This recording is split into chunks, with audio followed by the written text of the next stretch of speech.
And it's day one. You walking in there on the first day, man. You in there, man. But you feel something.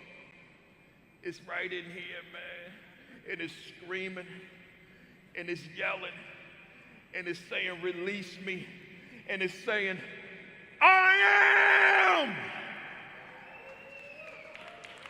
the number one determinant of the success or failure of my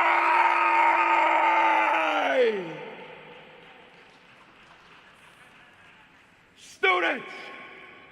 Hey, y'all, when you get back, kick some butt, and I'll see you in the winner's circle celebrating your victory. Let's go! Let's go! Let's go! Let's go! Let's go! Let's go! You got this! You got this! You got this! Thank everybody. And we are live. Good morning. Good morning. Good morning. Good morning. Welcome to week 211 of the AP and New Principals Academy. Let me see who we got here in the building this morning. We got Sharon Wright in the building. She said hello to myself and the Queen. She's from Brooklyn. We got Mona Obamolek. Said good morning to myself and the Queen. We got John Few down there in Chester, South Carolina. Ronald Richardson, Hampton, Virginia. Grace Castaneda, she's in San Antonio. Ricardo Yanis is down there in Texas as well. That's my man. We got Scott Wiley up in Chester, West Virginia, or maybe I should say over in Chester. No, down in Chester. Down and over. That's what I should say. Arlette Johnson out there. She says sunny Connecticut. The 2023 AP Assistant Principal of the Year. We got Marsha Poe in San Diego, Tashika High. I mean, not High, that's the other one. Tashika Truesdale is in Atlanta, Georgia. We got, what's it say? Lanice is writing, is in the building. Kashana Evans is in the building. Yolanda McKinney is here. Yeah, Yolanda, we in year 5 now. Isn't that something? We are this is officially putting us in year 5 after our 4th anniversary last week. We got Principal Otis Kitchen II in the building. Lysandra Brackens is in the building. Stacy L. Joy out there in California. She's in the building. Michael Benton in Cincinnati. Rashad Davis in Vegas. They're all in the building. Sherrod Laws, I see you. Greenville, North Carolina. Dr. Roz Gaskins is in the building. Dr. Sheikah Houston just finished Create and Educate with Dr. Tammy Taylor, 10:30 every Saturday morning. She's in the building. Facebook Live, I might add. Chester, South Carolina. We got Sherrod Laws. He said, Harambe. To everybody, that means we will pull together. We got Dot McKeever Jeter in the building. I should say principal, retired Principal Dot McKeever Jeter in Calumet City, Illinois. We got Principal Tammy Taylor, the other half of Create and Educate in the building. We got Melissa Jones Chunu, Tulsa, Oklahoma. September Devon Vance Daniels out here in Jersey. James Wilburn, Denton, Texas in the building. Carol Blanchard's in the building. Keena Walker, my man, in the building. He said, let's go down there in ATL Atlanta.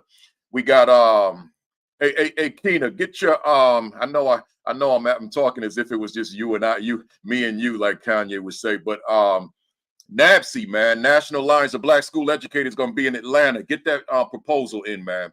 You got until June 17th. So that's National Alliance of Black School Educators, going to be right there in the ATL. So get your proposal in, and I'll see you down there. Ronald Pugh is in the building. Justin McMillan. In fact, Keena, get the whole team. You and Onay and Jeff, man, and then you do one solo. Sherrod Laws is in the building. Sean Hurt, 10 o'clock. Facebook Live. He was, man, he was as always dropping them dimes, man. Now that's a basketball term. He was dropping gems, right?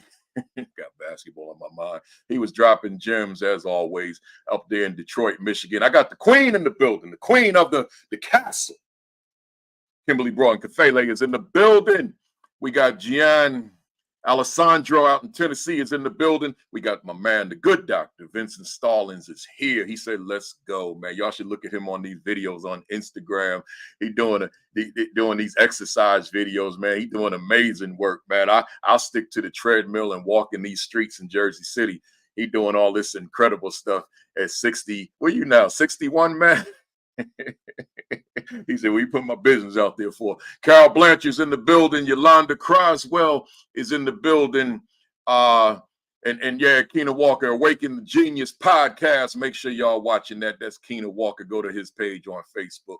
I'm getting ready to shut it down, y'all. We got a lot to talk about today, man. I got the big time guests waiting in the wings. We got Sandra Krause Ayers in the building. Kimberly O'Donoghue is in the building.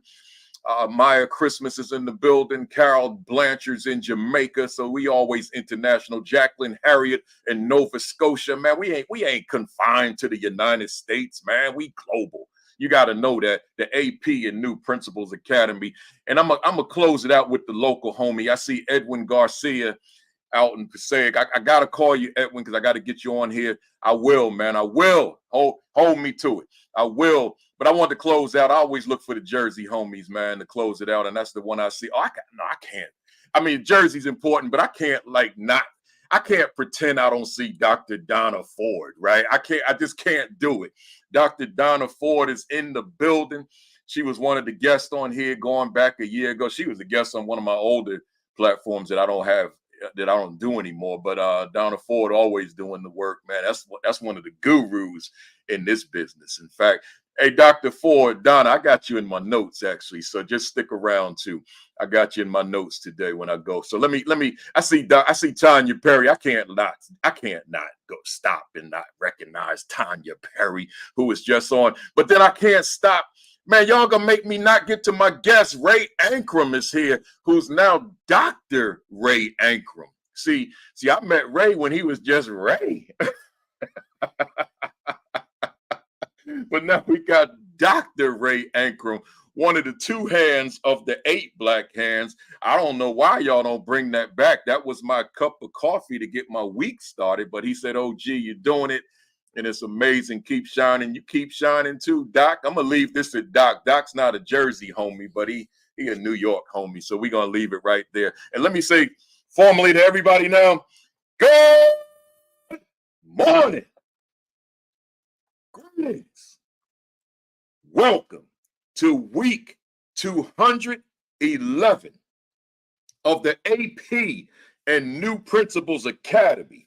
Before I let you know I'm on fire, I got to let you know that the Apple, these Macs, they put this new operating system up.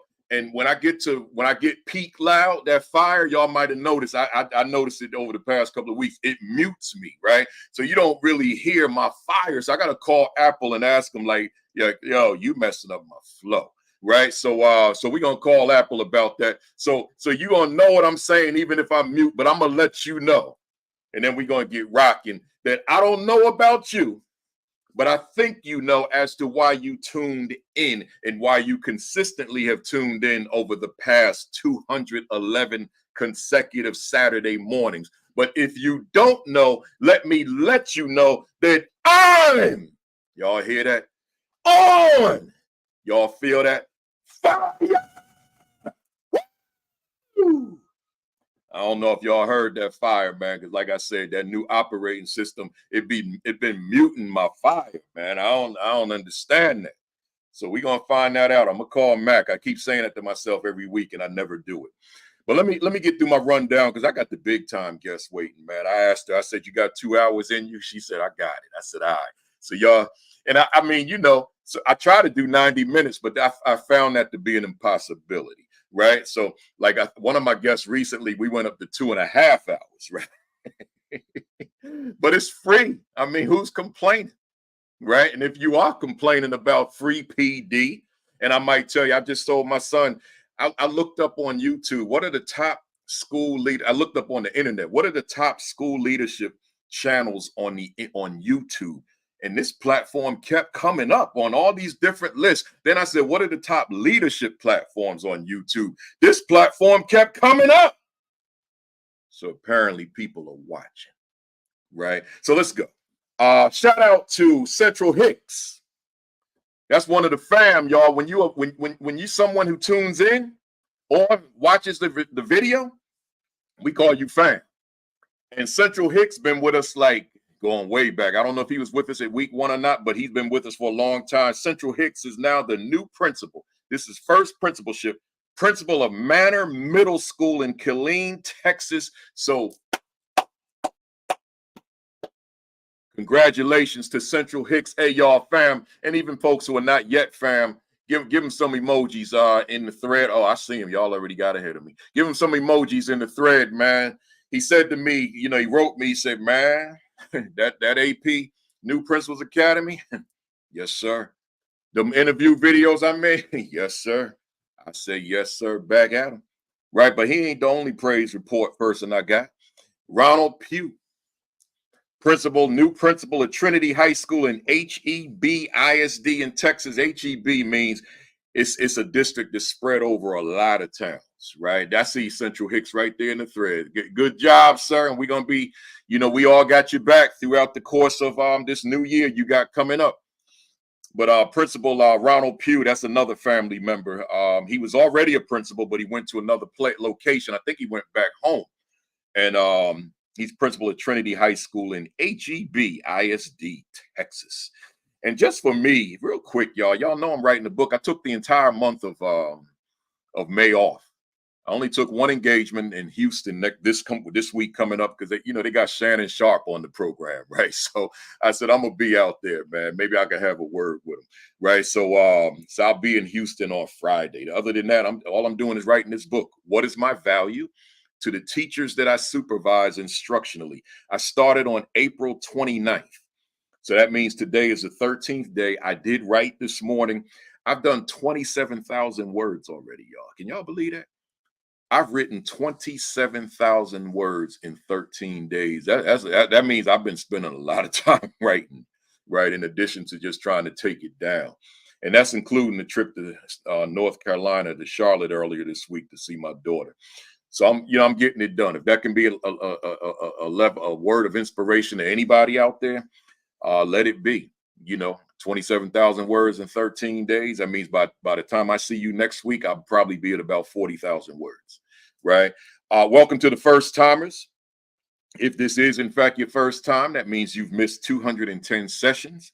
So I want you to make sure that you go to the YouTube channel, AP and New Principals Academy, and just binge watch. You'll see that we got some dynamite topics for school leaders. We got some dynamite guests that have been on here, including today's. So make sure you do that. Hey, y'all, I want you to join me in person July 9 and 10 in Houston at the School Leadership Institute with Principal Kafele. I'll be 2 days. We ain't doing nothing but talking principal leadership for 2 days. But to be specific, we're going to be talking instructional leadership, instructional coaching. The topic will be the same as the book I'm writing. What is my value to the teachers that I supervise? ... instructionally in capital letters. See, it's not just what is my value to the teachers I supervise. You could have just multiplicity of different value to the teachers you supervise, but that is not my question. It's not relevant. My question is, what is your value to the teachers that you supervise instructionally? Is there something about the relationship, the collegial relationship between you and them that moves, as Sean Hurt would say, the academic needle? Is there something about your presence in that building in relationship to teachers that increases the probability that young people will maximize their potential academically? See, is there a correlation between your leadership and the pedagogical growth and development of teachers? That's what the book is about. That's what the July 9 and 10 in Houston's about. So go to principalkafele.com, scroll down to the announcements, click that link, register, and I will see you in Houston July 9 and 10 all day long, right? And then while you're in Houston, like if you're in Houston, then come on back with me the next week, July 18 through 21, and the Black Educators Rock conference will be taking place. I'll be there the 20th and the 21st, and I'm doing a full day leadership session on Sunday the 21st. So join me at both. Register at rockconference.org. Again, rockconference.org. Register, and I will see you there. Real quick, I don't do this without letting you know. I've written 15 books. I'm just going to show you 5. The Assistant Principal 50 is coincides with this platform. The Assistant Principal Identity is my newest joint, so you definitely want to get your hands on this. The Aspiring Principal 50 or the Aspiring Assistant Principal, this is for you. The Principal 50, oh man, gotta have that. Somebody wrote me this week, they said, man, this book, she said, I highlighted just about every other sentence in this book. I said, praise God, man, that's why I wrote it. And then, is my school a better school because I lead it? Now, this is not all. This is just, these are my leadership books. And then we got that new joint. And then, so that's that. I think I'm ready. Be sure to like and follow the AP and New Principals Academy YouTube channel. But more importantly, subscribe to the AP and New Principals Academy YouTube. I said Facebook channel. AP and New Principals Academy Facebook page. Right, we got 10,100 followers, man. It's not bad. And then the AP and New Principals Academy YouTube channel, that's the one I want you to hit up. We got 21,000 subscribers, man. I'm pleased with that. Let's take it to 25. So make sure you go to that channel, hit the subscribe button, hit the subscribe button, hit the subscribe button, hit the notification to let you know every time I go live as well. All right, folks, hit the share button, hit the retweet. I got a quick monologue, and then I got my guest. We're gonna go long and strong on this one. My monologue, real quick. What will, and I wrote it as a sentence, as a question. What will you do to bring it down? Right, we're in the closing part of the school year now. You know, the Southern people, California, Takia Jones, I see you. My former student is in the building. Always when I see my former students, that's a big deal. Hey, Takia, come on out to Houston. That'd be nice to have you come out there because you probably got a principal in you anyway, right? So that'd be good for you. Once again, what will you do to bring it down, to heal? Mindfulness, meditation, mental and emotional wellness activities matter. So let me ask you that again. What will you do to bring it down this summer? In other words, to heal, right? What will you do? Because see, I'm willing to bet, I believe with every fiber of my being, that there are some people that are out here watching right now live, or the people who will watch the video later, who are broken but don't realize it. Let me say that again. Broken, but don't even realize it. Meaning that you've been going hard all year long, like an Energizer bunny, very little rest, very little time for family, very little time for recreational activity, very little time for the things you like outside of this work. But you're so committed to the work. You're so committed to your craft of leadership. You're so committed to the children. You're so committed to your staff's professional growth and development. You're so committed to the school. You're so committed to the struggle that you have been going hard for long stretches of time. And your body, emotionally, physically, you're broken and you don't even realize it because you haven't stopped to consider it. So then when you get that chance to just bring it down, it's like, oh, because see, I go through that. Every time I go on a vacation, I'm like, let me use this word. It's like, damn, I didn't know that my body was so broken. I didn't know that I was so exhausted. I didn't know that mentally I'm not where I need to be. Emotionally, I'm not where I need to be because I've been so focused. I've been so focused that I didn't check myself. So I'm saying to you, I'm asking you, what will you do? Said differently, will you do it? Because some of y'all, then you'll go hard over the summer for various different reasons, and sometimes it's economic. So I get it. But some of you will go so hard over the summer that now September comes in and it's the adrenaline that's got you excited about the new year. But physically, you're really not there. Emotionally, you're really not there. Mentally, you're really not there because you didn't build in a recovery period. And in this case, I'm calling that recovery period a healing period. And I know this definitively, that, and I haven't talked to my guest about this topic, but I know my guest, Dr. Yolanda Sealey-Ruiz, is probably chomping at the bit to chime in on this portion. And this ain't even our topic, but we might as well make it part of the topic, because some of y'all, and I'm not criticizing. I know what it is to want this so bad. Like you want success for these young people because these are your babies. My man, Principal Akbar Cook here in Newark, he says that he called them big high school kids my babies, right? So they're your babies, and you going hard for them.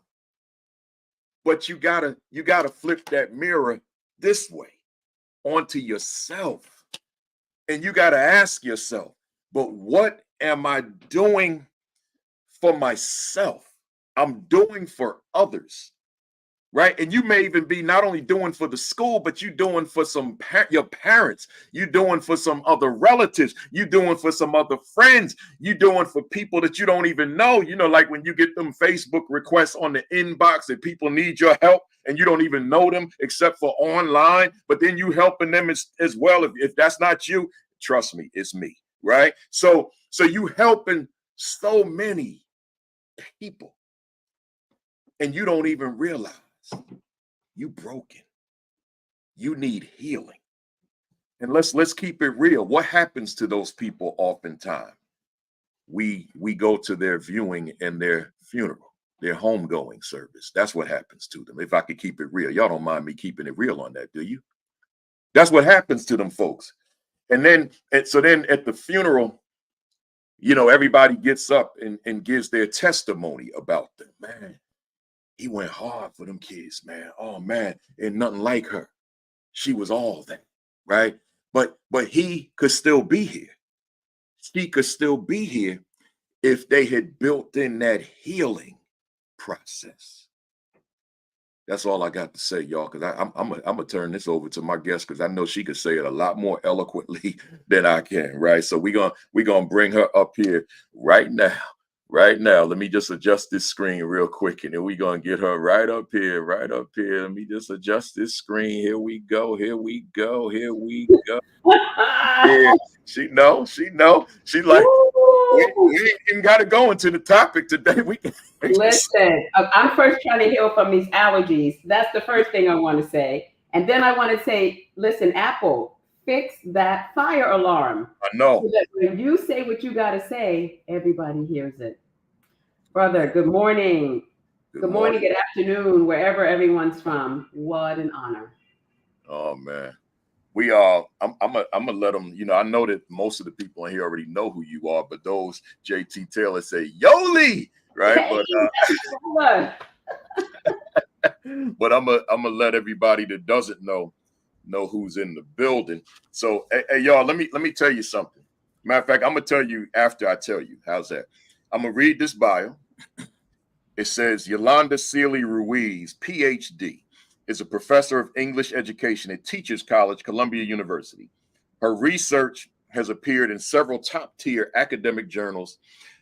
She is co-editor of 4 books and is co-author of the multiple award-winning book Advancing Racial Literacies in Teacher Education: Activism for Equity in Digital Spaces 2021. And y'all know I ain't gonna be sitting up here without a copy of the book in my press, right? So Amazon right now, just go ahead to Amazon, get the book. I'm putting my stamp of approval on it. You want this book, right? I read a lot of it. You want this book. All right, here we go. Where she examines her concept of archaeology of self, which is trademarked, y'all. We're gonna get into that. Archaeology of self in education. For 3 years in a row, she was named one of Ed Week's Edu Scholar Influencers, a list of the top 1% of educational scholars in the United States, a highly selective group of 200 scholars chosen from a pool of 20,000 scholars.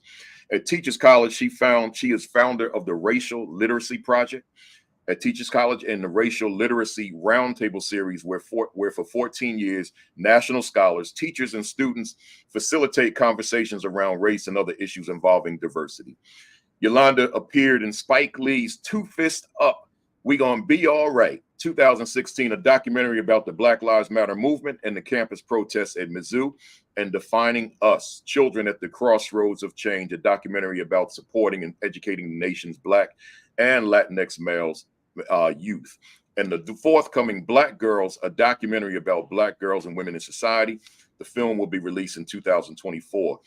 Yolanda's full-length collection of poetry, Love from the Vortex and Other Poems, was published in March 2020. Her sophomore book of poetry, The Peace Chronicles, was published in July 2021. Yolanda opened the 2022 TEDx UPenn conference at the University of Pennsylvania with her TEDx talk, Truth, Love, and Racial Literacy. Connect with Yolanda at Twitter at Ruiz Sealey. Again, Ruiz Sealey, and on Instagram at Yoli, Yoli _ Sealey-Ruiz. Sealey-Ruiz. We'll do that again multiple times throughout. Now, here's what I said. I got to tell you something after I tell you. I read the bio when I received it, and then I went on her Instagram page to see this award she got, which I'm going to talk about in a second. And I read the bio that they had there, and I said, man, the bio I just read informed me, but the bio, which is a little shorter, that I want to really read, inspired me. And being that this is a platform where it's not just the information, but it's the inspiration, I said, I got to give you that side as well. So check this one out, y'all. NYU, meaning New York University, Steinhardt. This is coming from their page. It says, meet our 2024 doctoral convocation, Dorothy Height Distinguished Alumni Award honoree, poet, writer, educator, and New York University alum, Dr. Yolanda Sealey-Ruiz. See, the Dorothy Height. I'm sure she gonna tell you a little bit about that and who Dorothy Height was. But the convocation, Dorothy Height Distinguished Alumni Award, right? That's big time. Today, Dr. Yolanda Sealey-Ruiz is an award. Check this out, y'all. Award-winning professor of English education at Teachers College. Her research focuses on racial literacy in teacher education and Black girl literacies and Black and Latinx male high school students. However, her journey began at NYU. Born and raised in the South Bronx, her family asked her to choose a college within New York City, a restriction that turned into a big blessing when she discovered NYU's then called Washington Square College. Quote, she said, I was in love with the language and stories of 19th century English literature, so that's where I focused my degree, says Sealey-Ruiz. Based around her passion for culturally responsive models in literature, Sealey-Ruiz created a minor in Black literature. Later, while working in marketing and promotions for the New York Times and Business Week, she began taking classes from Teachers College, Columbia University. She then became the first ever Black female marketing manager at NYU's School of Continuing Education Studies. Eventually, she decided to leave the corporate world, as I did, and enroll in Steinhardt's PhD in English education. Sealey-Ruiz then became an assistant professor of English, composition, and rhetoric for Kingsborough Community College. In 2006, she returned to NYU as the first postdoctoral researcher for Steinhardt Metropolitan Center for Research on Equity and Transformation of Schools. And then lastly, a quote, I started doing professional development with educators while at the Metro Center, which made me realize that I have a skill for translating data and theory in a way that teachers can take up in practice. She said this work eventually grew into Arc of Self, LLC, in which I work with pre-service and in-service teachers and school leaders in a process of digging deep and peeling back layers on their life experiences, leading them and exploring how these experiences impact their practice.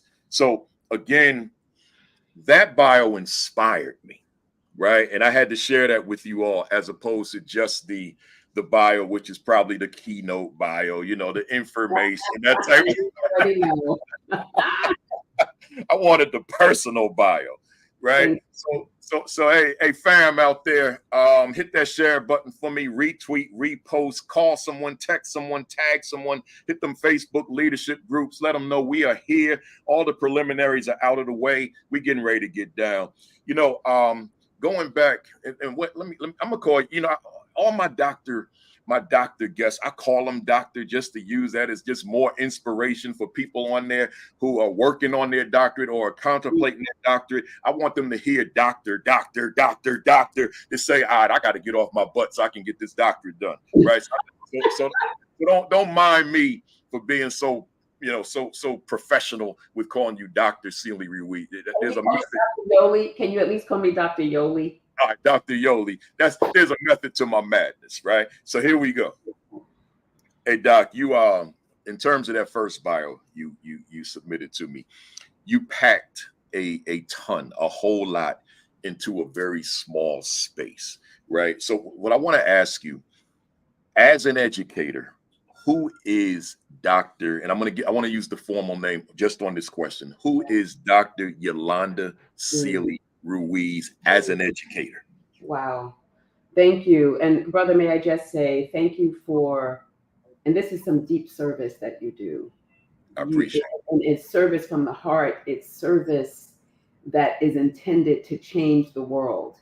And starting with the leaders, arguably some of the most important people in the school building, right? Because who the leaders are will create the ethos for the school. And that impacts the experience of the teachers and the students and the family members. So I want to thank you and hold you up and tell you what an honor it is for me to be here. And I'm going to look up number 211, 2011, because I know it means something. It's a message for me. So who am I? I'm a little Black girl from the South Bronx. And I start my story there because it makes me think about what I got and what I didn't get in my educational experience. And that has influenced everything that I do, how I see pedagogy, how I see the teaching and learning process because of what I did not get and what I deserved. So I am a little Black girl from the South Bronx turned teacher, and a teacher who believes deeply in, like my bestie, the genius and the brilliance. Like Baba Asa Hillier said, he's never met any child of any group who are not geniuses. And this will miss you how to teach them. The first thing you do is treat them as a human being, and the second thing you do is love them. So I am a teacher who recognizes genius, and I'm a teacher who loves. Love is a central piece of my pedagogy. Wow, love. And you know, since you said your bestie, tell them who your bestie is. Listen, y'all, Dr. Goldie Muhammad. Yeah. Dr. Goldie Muhammad. But I do want to shout out Dr. Tanya Perry on here, who is a North Star for me as well. Sister, I love you deeply, and thank you. I love it. I love it. Now, you know, and I said to you in the first one, I wanted to focus just on your formal name. But now let me go backwards. Who is Yoli? And in what ways, if any, I'm sure it is, in what ways does Yoli inform Dr. Yolanda Sealey-Ruiz? Oh, that is beautiful. You know, I have many nicknames. You know, y'all, many of us have nicknames. Yeah. My original nickname is Lala, growing up in the South Bronx. And it was only until I was in my 20s that people would address me as Yolanda. But Yoli has come along the way in this educational endeavor.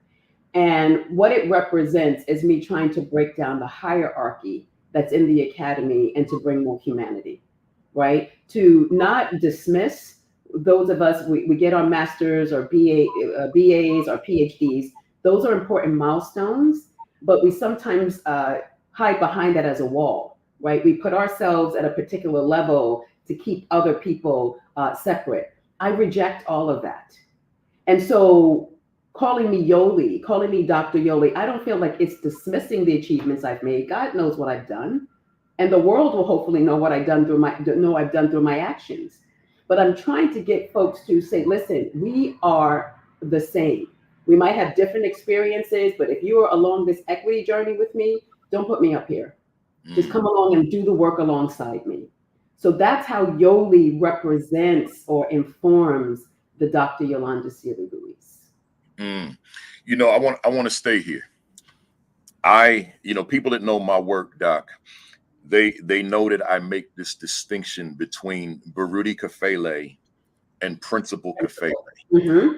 And I always marvel. My son sits here during my intro every Saturday, right? And then when I finish my intro, he goes on about his day. But he sits here during my intro, that monologue. So all that I'm on fire, that's me. Yes. But it's not the guy he sees when I'm not wearing my Principal Kafele hat, right? It's not me acting when I'm wearing that hat. It's just that I've learned to distinguish Principal Kafele from Baruti Kafele. Because if I try to be Principal Kafele 24/7, it will drive me insane, right? But if I stay Baruti 24/7, I won't get to do this work. That's right. So I gotta make that distinction. But this guy, Baruti Kafele, in terms of who he is, politically, consciously, historically, culturally, all that kind of thing, he's what created Principal Kafele. Come on. And without him, like these books are Baruti. So without him, there's no Principal Kafele. So when I'm out here training, I have to always be cognizant of the fact that yes, I'm training you to be a great leader. I'm training you to be proficient as a teacher in whatever categories we're talking about. But I have to always remind myself, but I can't transfer Baruti to you because that's me. I'm trying to give you a skill without losing the fact that I can't give you me, right? So now let's stay there for a second. And as I gave it that context, Yoli, how does Yoli, because see, a lot of us, we probably don't even know Yoli or Lala. How is Yoli informing Dr. Yolanda Sealey-Ruiz in that context? Okay, first of all, that's beautiful. And what you just talked about, brother, I think about two things. I think about number one, authenticity of the self, and of course, identity. And we are always more than one thing, and particularly the world, when you think about Black people, even Black leaders, they want to put us in a box. Yeah. But be one thing. We are a multiplicity of things. So thank you for that framing. And, you know, Yoli is here. Lala is here. Dr. Yolanda Sealey is here. But we also have to know our audiences. If we're truly deeply trying to reach multiple audiences and people, we have to meet them where they are in order to take them further. Yeah. And so there might be a space that I am entering, and Dr. Yoli or Yoli is the prominent spirit that comes out. Or I might be doing, I definitely on Thursday with the Dorothy Height speech was certainly Dr. Yolanda Sealey-Ruiz, as I have, respect for Dr. Dorothy Height and what she did. And so there's a certain way that I entered that space when I gave the speech. And there's a certain way that I enter other places that are Yoli and maybe sometimes Lala, particularly if I'm in the Bronx. Lala may come out at any moment. So thank you for that question, because when you are authentic, you can be in contact with the multiples that are you. And to encourage others, because sometimes there's this voice within people, I imagine particularly leaders, that there is this fire, and yet you bump into an obstacle or a compliance issue, and that voice kind of goes down. Yeah. No, sometimes you have to let that voice speak, that person speak, in order to face and to push against what you know is not humane for children. Yeah, I love it. I love it. You know, I want to go back to this. This is a great book. And you know, I'm telling the folks out there, not because you're here, I'm telling you because it is what it is. This is a great book written. Yeah. Advancing late racial literacies in teacher education. So you co-authored this book, and you're examining this concept of, among other things, the archaeology of self in education. I want to throw a three-parter at you, and Put my hair back for this one. Three-parter. Yeah. Let me get my hair together. Let me get it going. Yeah, we're gonna throw a three-parter at you, and I'm gonna ask you those components that go to racial literacy. Hold off, because I want to do those in a separate conversation. But for now, I want to ask you, what is racial literacy? And for the benefit of our audience, and my son, by the way, he'll be 34 in a few days. He said to me, I told him, he said, "Who you got coming on?" And I told him, and he said, well, and I told him what you talk about, and he said, what does that mean, racial literacy, right? You know, because my son is a prolific reader, so, and particularly around issues of our story, but then the world as well. So he wanted to hear from your perspective, and I said to him, stick around and listen to it. So he's probably up there listening on his phone right now. But here's the thing. I want to ask you that question just to get us started, because I got a 3 or 4-parter. What is racial literacy in education? Sure. First of all, thank you for asking it. And son, I hope you're listening. Racial literacy, I first want to say, is a concept that's relatively new. And it started in about 2003 with sociologist, a Cretan Black sister, Dr. Frances Wendance Twine. So we always need to, particularly, you know, all people, but Black people, we always give reference to those who come before us. And so Dr. Frances Wendance Twine did this work. These were Black women, white women, all married to Black men in Britain. And they noticed when they got together how their children were being treated differently as mixed race, biracial children. And so Dr. Frances Wendance Twine, I'm shortening this, but in her research, she paid attention, as a sociologist, she paid attention to how they were making sense of this. And she called that term racial literacy. When they got together, they were trying to figure out what exactly happening to my son and your son, because they're biracial. Lonnie Guinier, rest her soul, powerful ancestor, comes along about a year later, and she examines this term racial literacy through the lens of Brown versus Board of Education, right? So here it is, she's bringing it into the legal realm. Frances Twine is in the sociological realm. And then I have colleagues who are doing it in the education realm. Melissa Mosley, Rebecca Rogers, and so forth. And then I also see racial literacy in the work of Spike Lee. I see the work everywhere. In terms of how I define it, literacy is important, because just like there's math literacy and social study literacy, the more you practice, the more literate you become. So this idea of racial literacy is having constructive and often difficult, what Glenn Singleton says, courageous conversations around race, so that you can become literate in examining when racism is at play and other biases are at play, but not to just stick there and stay there, but to be able to be literate enough to talk yourself through a situation towards solution. And for me, solution is anti-racism. So you have to be able to have the language, to have the understanding, to see things as they are, because people tend to call everything racism. Mostly it is, because we're in a racist country.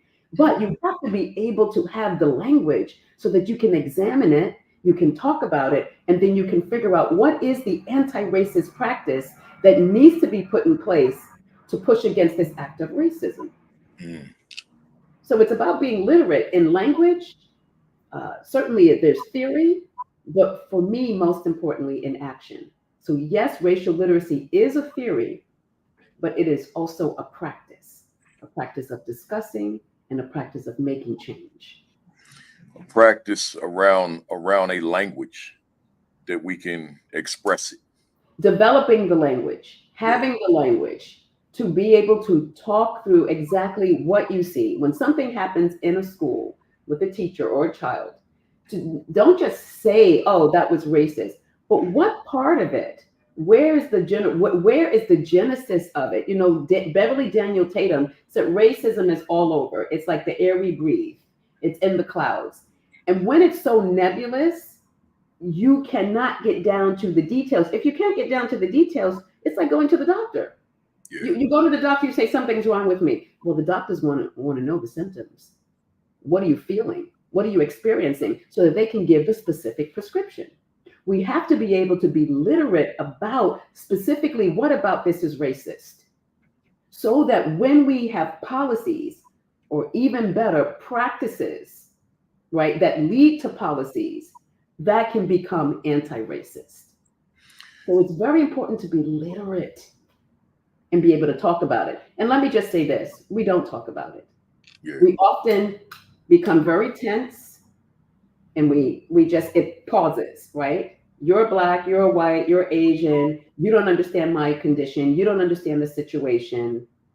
And that pauses.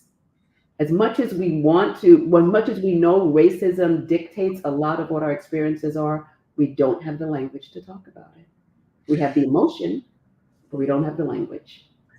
That analogy that you drew with going to the doctor's office is, I'm not even going to call it powerful. I'll call it extremely powerful, because we go to the doctors and we're not feeling well. We're sick. We hurt, whatever it is. But in so many cases, that's as far as we can take it. So you talked about explaining to the doctor what we feel, but in terms of why this may have occurred, because if we really understood it, we may understand the why, Yes. and we can articulate it so much clearer if we understood what this thing is that I'm feeling ill about. Yes. So now that analogy you drew is so powerful, because now when you think about race, but I don't have the language for my ailment, right? So I'm just in a certain racial space, but I can't articulate this thing. And if I can't articulate it, I can't think it, right? So I can't even conceptualize this thing, this very prevalent, this in front of me. Just as that one that goes to the doctor, I go to the doctor, I'm sick, man, I can't stop coughing, but I can't articulate what's driving that. So I love how you frame that. That's powerful stuff. And thank you, brother. And what I want to say is that there's race, and the reason we have to have the literacy is because it intersects with the other parts of us.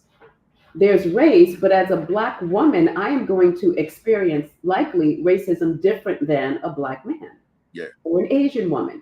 There's my age, there's my religion, there's my class level, all of that. So race is like, that's just like the one factor, but there are multiple ways that racism impacts our souls and our experiences and who we are. And that's why we have to look at the whole person. That's why we have to look at all the intersections and have the literacy to be able to say, yes, that happened to me because I'm a Black woman in my 30s. Y'all hear that? That's important. Having the literacy to be able to articulate it. So let's take it. Let's now take it on this level. So you and let me just adjust that screen a little bit so we can see us. So you talked about you developed this framework or these components, racial literacy development, where you talked about critical love, critical humility, critical reflection, historical literacy, archaeology of self, and interruption. I know you don't even have to tell me this is a whole day-long workshop, so I'm not going to ask you to dissect all that. But what I do want to ask you, when you look at these 6 layers, is there any one that just jumps out at you as you develop this, as I guess, I hope I'm not incorrect when I say this framework, right? Yes, yes. I'll tell you before you go what jumped out at me. What jumped out at me was archaeology of self. So then I went on and read it in the book to see exactly what you were saying, to see if the way I was interpreting it, if there was any alignment there. But then the other one, just because of my love of history, but particularly the love of African American history, that historical literacy. Because see, those that know me as an educator know that my whole foundation, I have no foundation without the historical literacy. I don't know how to teach children if I don't bring that historical, cultural into work. That's that urban living that you and I have. So that's just part of the reality. So our suburban friends who are watching, this is what we deal with all the time. So what are the ones that what are the ones that really stand out for you? If so, are they kind of equal? Yeah, Brother, first of all, thank you. Thank you. I think I can say that throughout this entire session that we're having. And I want to give a shout out to Dr. Angel Acosta. You know, as you were talking about healing, the Acosta Institute, he helped me to visualize this. And I'm on my third iteration. I'm now trying to work with someone on a 3D model. The 2.0 version was a shovel indicating the priority of our archaeology of self, and that we do the work of critical love, historical literacy, critical reflection, critical humility. But the 1.0 version, which most people are familiar with, is the pyramid. And that could be, that could give the wrong impression that it's hierarchy, right? That you have to work on this before you get to this, before you get to that. No, these layers very much are non-linear. And in fact, what I would say is probably the most important for me is the critical love piece. Like if there's any piece in that pyramid that would remain the foundation, would be critical love, a profound and ethical commitment for the communities that we serve. And I'm sure there are leaders here who absolutely love their children, their babies, and there are some leaders who do not. Because the world does not teach you to love Black children. The world does not teach you to love brown children, right? We, in fact, from the inception of this country, and you know this as a historian, Principal Kafele, we were seen as inhuman. And in fact, if there were to be a target or a representation of who to hate in the dictionary, it would be a Black person. And so that has been passed down generationally. So even the best of us, even those who are Black and brown, have to decolonize their mind from what they've been taught and what is all around. So for me, love is that lever. Yeah. To critically love, to have a profound and ethical commitment to the human being children who are in your class will cause you and require you to reject all of the lies that you've been told about them and their people. So for me, love replaces that. Yeah. And then of course, historical literacy. Because the more you learn about their history, the more you're going to fall in love with them.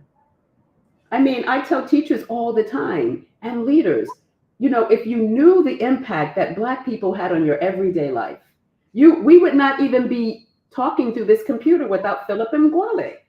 You would not be able to talk to anyone on the phone without Henry T. Sampson.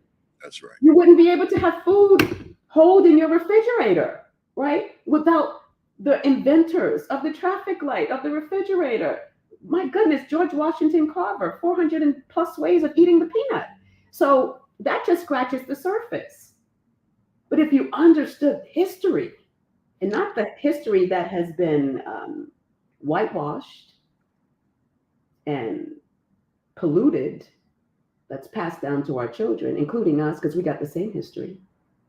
Oh my gosh, you would see us differently. You wouldn't be able to contain your love for Black people. Yeah. You would be thanking them for giving you the pull-out bed and the folding chair. Y'all know about the chair? Yeah. Okay, somebody's laughing somewhere. I know there's some emojis. Anyway, let me not get on the step stool. When I talk about who Black people are, the genius, and that we continue to give when we receive nothing but hate, I marvel. And so love for me has to be first and foremost, then learn the history. And of course, the self. I would probably take out archaeology of self and wrap it, like if it were a hug, it would wrap it around the entire framework. Because without you being willing to be open, you will not be able to love. You will not investigate that history. You will not practice humility when you learn something very different than what you've been taught all your life. And you will not be able to reflect, what did I do on Monday that I can do differently on Friday because it makes a difference in the lives of the babies in my school. So the self has to be central. And thank you for mentioning healing, because if you are not well, you will not be able to bring wellness to your space. Yeah. Let me be philosophical with you. I want to ask you a question. I'm off script now, which I frequently am. I'm in a classroom. I'm a child. I'm a fifth grader. That's the grade I taught when I was a classroom teacher. And I'm living in a very challenging situation. Home is challenging. Neighborhood is challenging. Mhm. Life is challenging. Being amongst my people is challenging, Mhm. right? Here's my question. How do I love people that look like me when life is so overwhelmingly challenging Mm. if I don't have that historical context first? Mhm. First of all, you just described me growing up in the South Bronx, Mm, and probably many of the leaders here. So the first and my first response is that's why the principal is so important. That's why lifelong learning is important. Because if you went through the same school system that you're now teaching in, you know you didn't get what I'm hoping you're learning through your adulthood. So then it's your responsibility, right? To make sure, knowing the context of where you teach and some of the challenges of your students, that you make sure that that's embedded in the school. yeah, That's what I mean by the ethos, yeah, right? So it is our responsibility. No, we could not control what we were not taught. But as we've gotten older and we've come across you, brother, Baba Asa Hilliard, Barbara Sizemore, W.E.B. Du Bois, they didn't give it to us in school, but it's out there in the world. And yeah, as a leader, an educational leader, the onus is on you to find your history. So the first thing is we know that that is the reality. It was the reality for me, and it's the reality of many of our children. And so since we know that, we have to operate from a different playbook.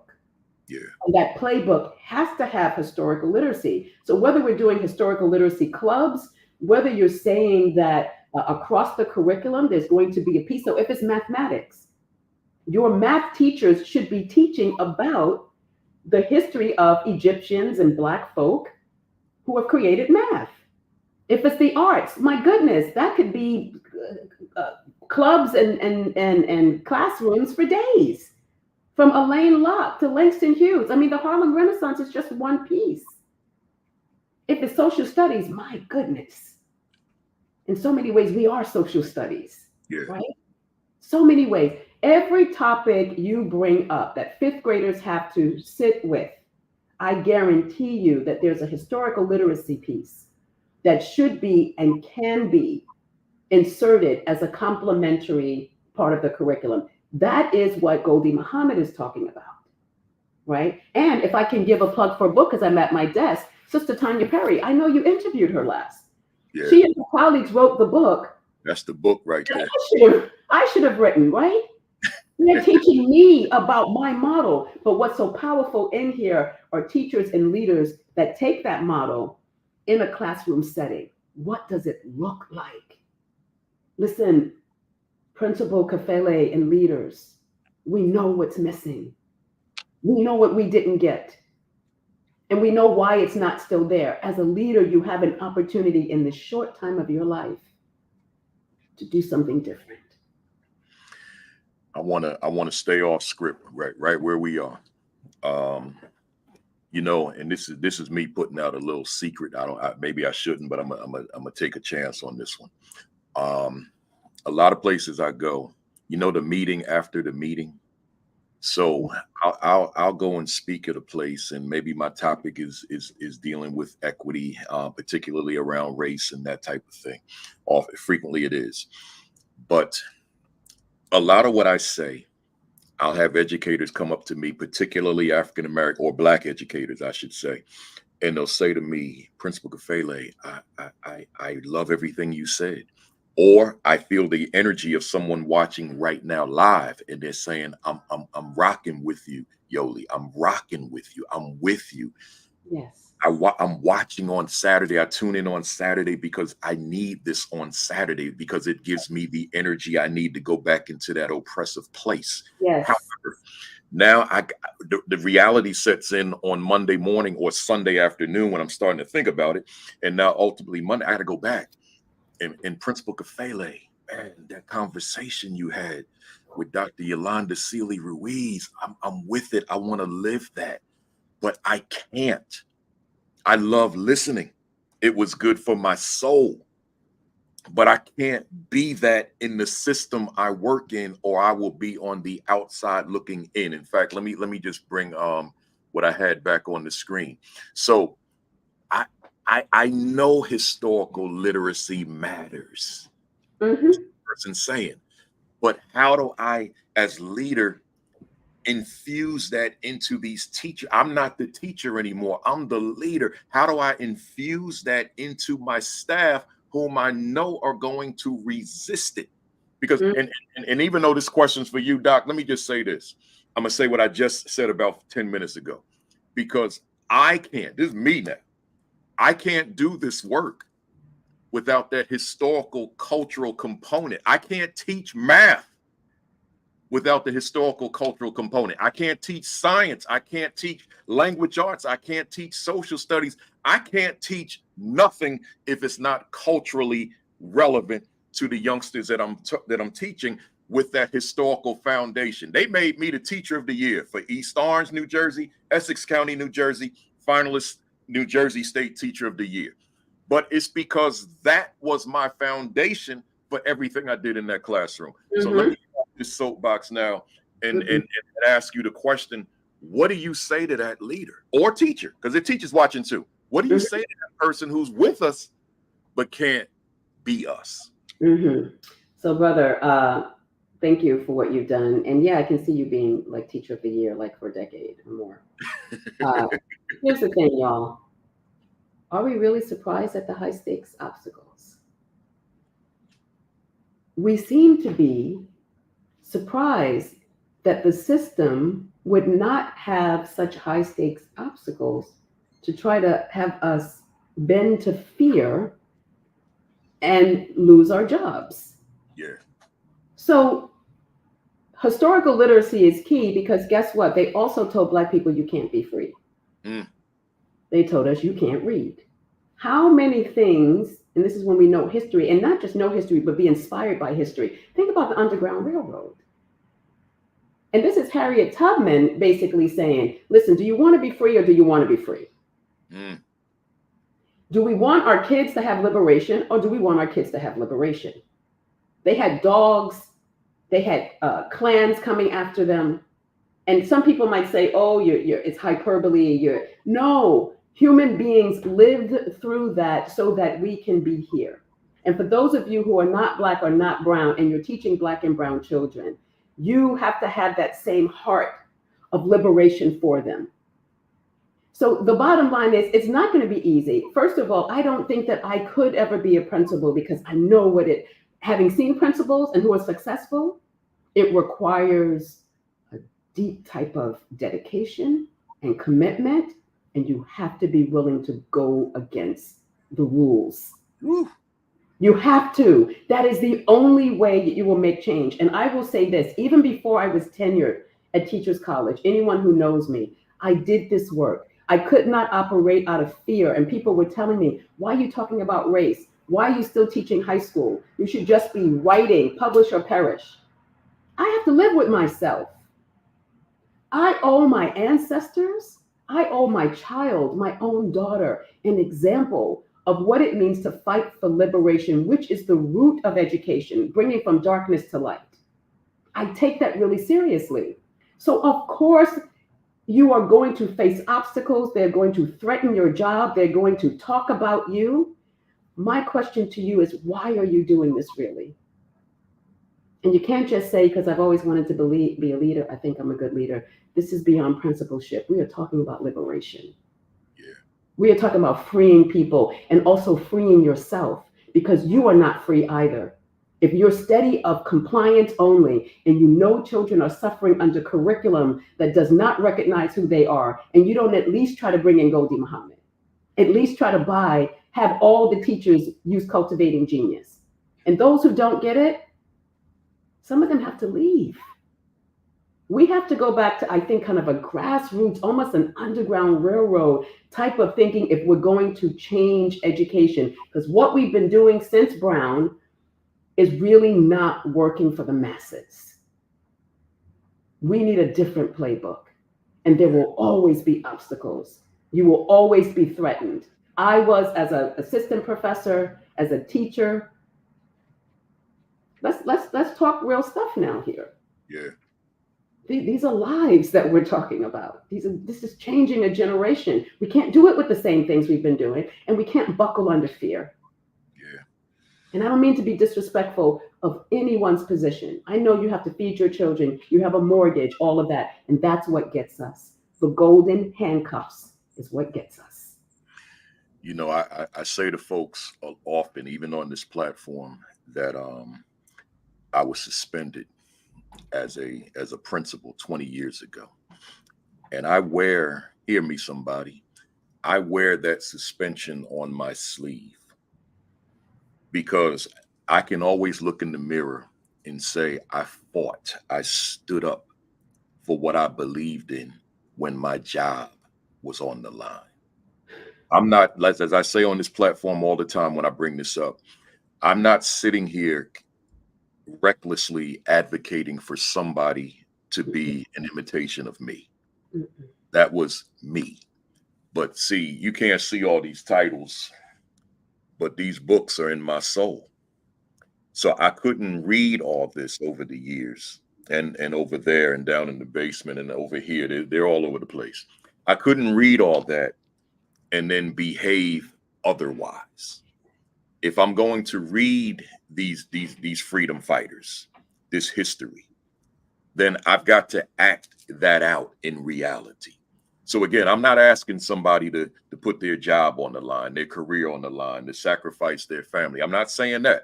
But as you just said, Yoli, I'm saying you can't be in a vacuum and not realize the history that got you to where you are right now. Struggle didn't end with Obama's presidency, right?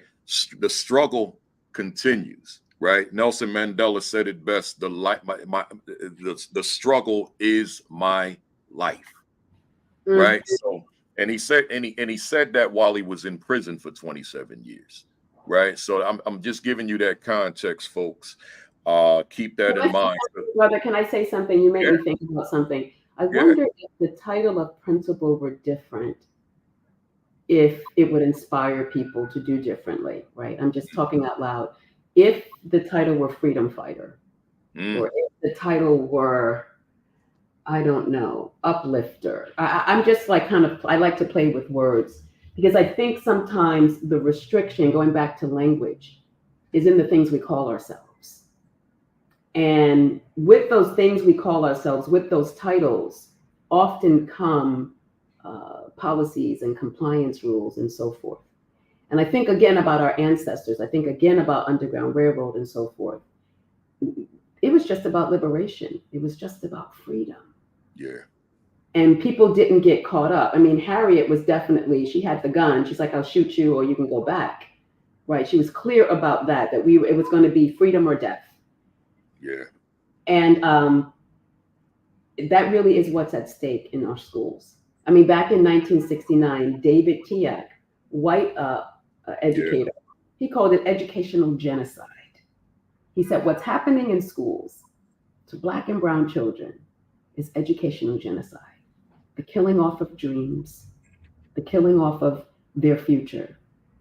And I wondered if we had that same urgency every day, that I'm someone that can prevent genocide. Would it be different? Yeah. Bettina called it punish for dreaming. Punish for dreaming. No, that's why being a leader, a principal, that's a serious mission. Serious.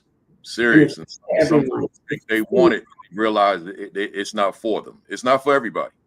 It's for special individuals.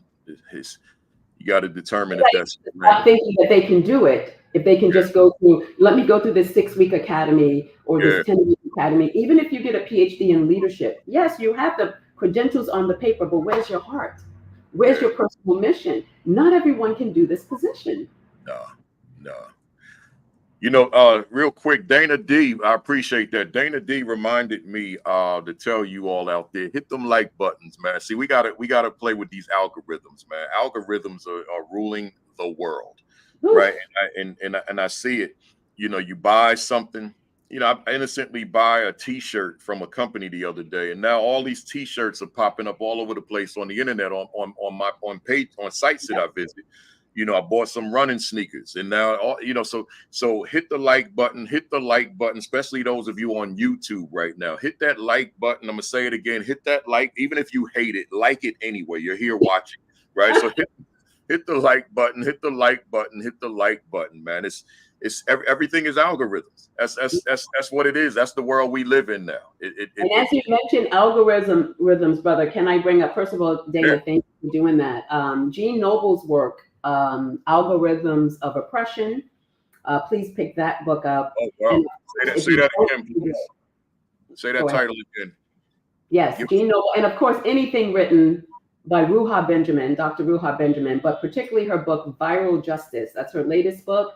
Listen, particularly Principles, you have to be in the know in terms of this digital world that is happening and shaping. And that's why part of the book I wrote with my beautiful co-author is not just about racial literacies, but it's about digital literacies, because most of the race ideology that is created and perpetuated happens in digital spaces. And our babies, younger than fifth graders, who are attached to their phones, are getting all of these messages, and there's no one there to really help them dissect them and to make sense out of them. So that digital space is super critical the younger our babies get. So, you know, as principals and as leaders, yeah, you definitely need to have that in your, I hate to say toolkit, but definitely on your bookshelf and in your heart and in your mind. Yeah, love it. Appreciate that. You know, the other one I just want you to talk about real quick is the archaeology of self. Mm-hmm. That's the other one that resonated with me. What are you saying to us with that one? Sure. And, you know, the more I'm thinking about archaeology of self, I also am thinking about the need for archaeology of institutions, archaeology of curriculum, archaeology of teaching practices. The idea of archaeology, I think about, and I'm beginning to study Black archaeologists. There's a Society of Black Archaeologists that I tune into their workshops. They're free. And we know what an archaeologist's job is. First of all, it's a dirty job. It's not a glamorous job. You're digging deep, going into the earth, and imagine there are worms, there's creatures that you've never seen. But what you're doing is you're digging for that prize, right? That prize meaning there's something in the depths of the earth that you think is going to teach you about what? About civilization, about knowing who we are as humans a bit more. So this idea of digging deep, when I talk about archaeology of self, is to go deep into yourself, to excavate those biases, which can be ugly and dirty, those beliefs, those stereotypes that perhaps you've not really paused to question. Why do I feel this way? Why do I think that when I see that person or I hear that language? So you have to be able to figure out where this lives within you, how deeply embedded. And for many of us, it goes back to our neighborhoods, growing up in segregated neighborhoods, you know, hearing talk around the dinner table. You know, everyone talks about the crazy uncle who says the racist things. All of that is part of the archaeology of who we are. And so as we're in service positions, hopefully critically loving the children that are in our sphere of influence, you have to do that deep work. You have to excavate those biases. You have to let them go. Those beliefs that prevent you from seeing a child as fully human, as we know we've been socialized to do in a racist world, you have to let them go. So that's the deep self-work. Some see it through therapy. Some see it through meditation practices, mindfulness. There's different ways to get at the archaeology of self, but I've created exercises in my workshop. And by the way, each of those layers are 3 to 4 hour experiences. Yeah, I can imagine. Right? I can't even do it in a full day anymore. It's just organically grown into their own, each of them are full day experiences. I understand, and I can imagine.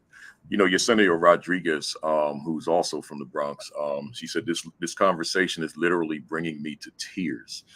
This is for the soul. We need to get this. This is a mission to liberate not only ourselves, but the generation we are servicing.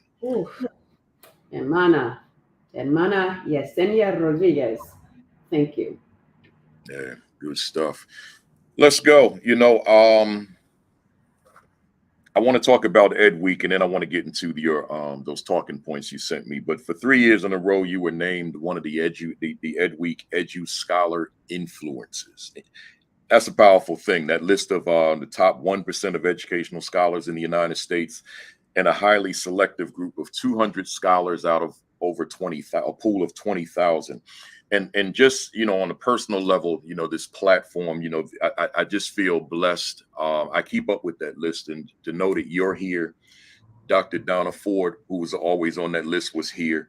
Dr. Goldie Muhammad was here. Dr. Gloria Ladson Billings was here, and Dr. Chris Emden was here. You know, and it's you know, I on a personal level, I just feel blessed that I've got some of these scholars who happen to be Black, who have graced this platform and shared their wisdom with the folks who tune in to this platform. So and there could be some others that I just don't even realize it. But my question is on the motivational side. You being on that list multiple times means you've been putting in some work over the years, and that's despite whatever challenges, whatever obstacles, whatever pressures, whatever demands that you face on a regular basis in your professional life, your personal life. Your work is still shining. So my question to you is for the fam that's watching right now. There's someone out here right now, or there's many folks out here right now, family members right now, who, if they're operating at a high level, on a high plane, that translates into their children are also functioning at the same level, because there's no other way to justify them being at this level if the students are not up there with them. But also the staff being at that level. So my question to you, or my request of you, would probably be better. What are your words of wisdom? Because this is a young audience. This is a lot of assistant principals on here, and aspiring assistant principals on here, and new principals on here. What is your advice to someone out there as to, despite the pressures and demands of the work, how do I maintain a focus of excellence, of greatness, of reaching my pinnacle? How do I do that with all the crap that I've got to navigate throughout the process? You're a living example of someone who's done it. What would you say to them? Wow. Wow, that's a beautiful question. And it does come back to knowing the self. And so there has to be the archaeology of self. Or I'm sorry, my mother just came in the moment.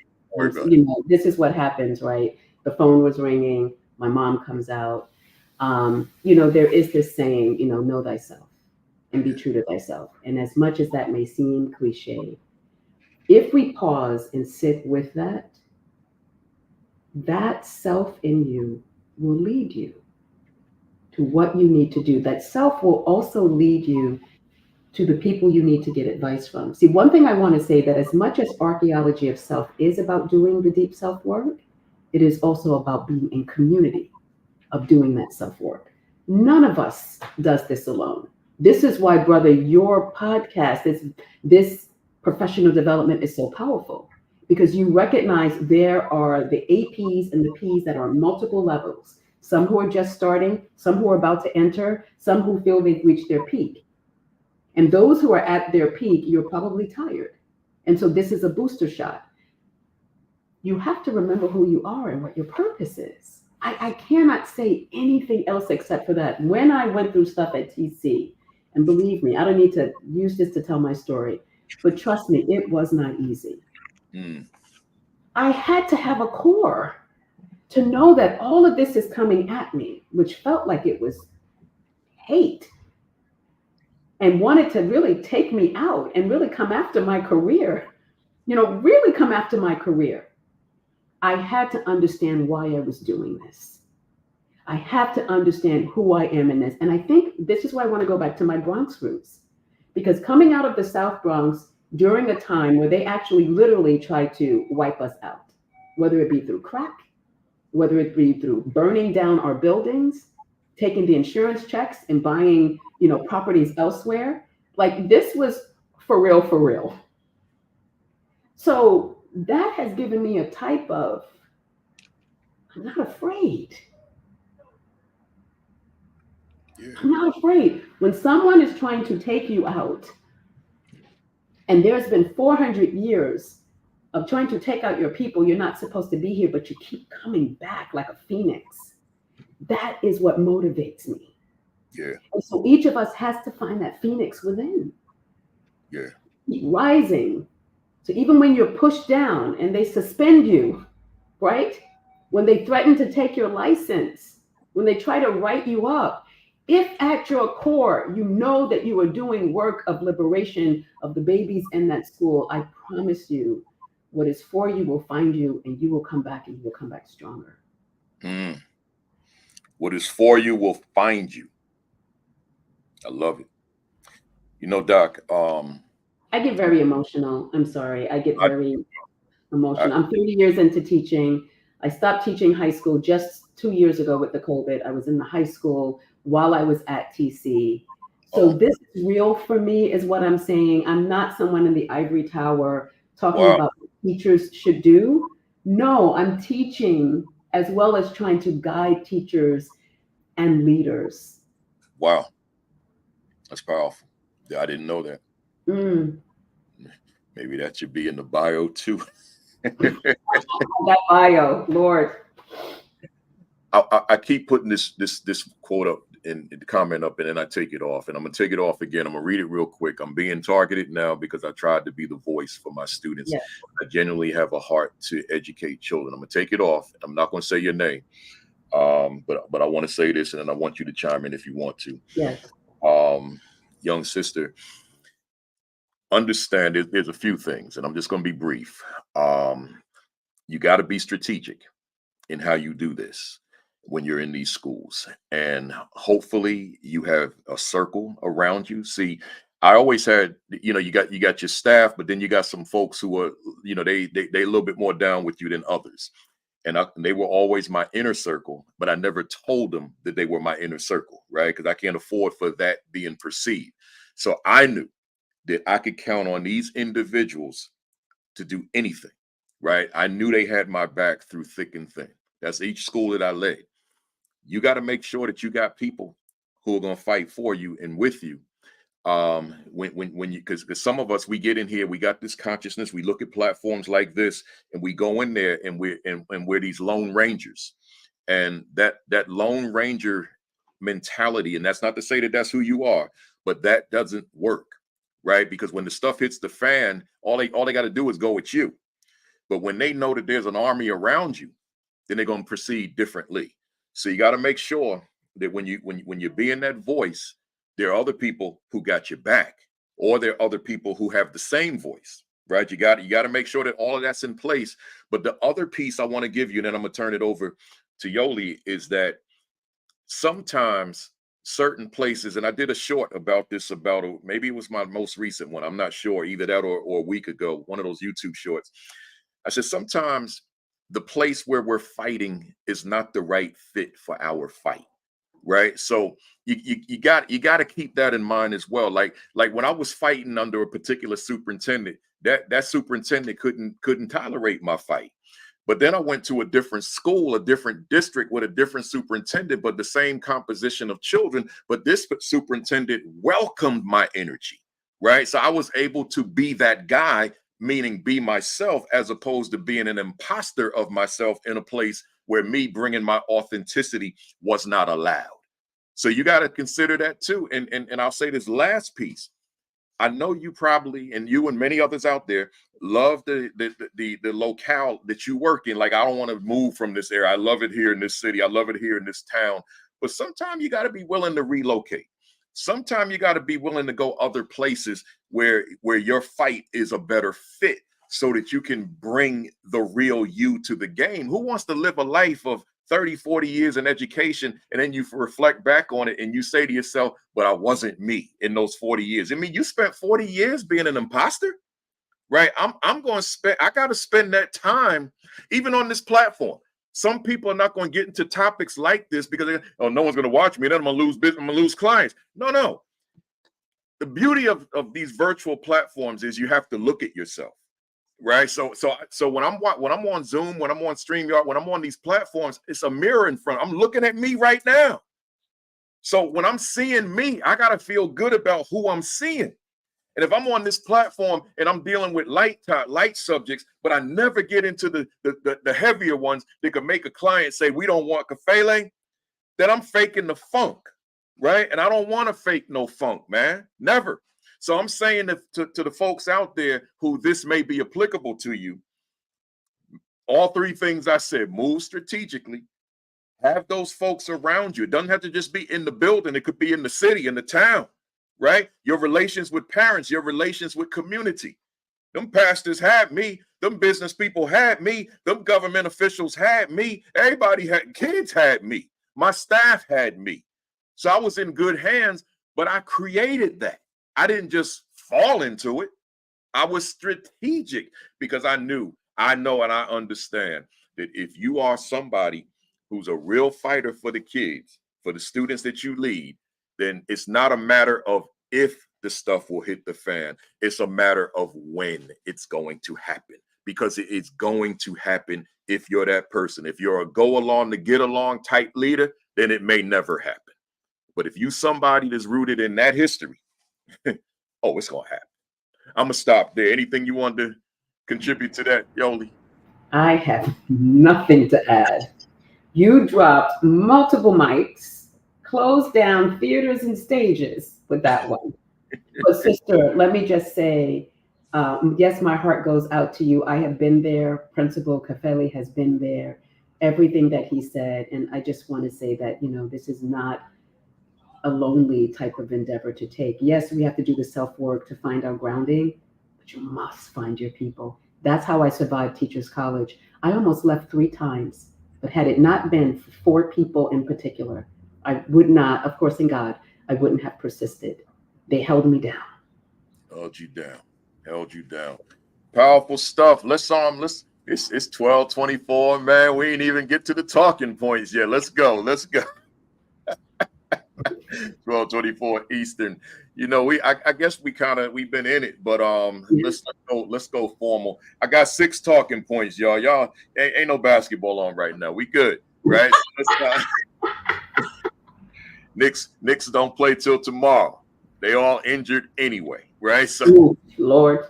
Yeah, it's rough. It's rough, but hopefully that rest we be able to bounce back, and because we definitely got the better team, but we got injuries. So right? nice. And don't nobody from Indiana debate me on that. Let's stay focused. So anyway, education for liberation. That's what it is. That's what we're doing. Yeah. Period. Yeah. Period.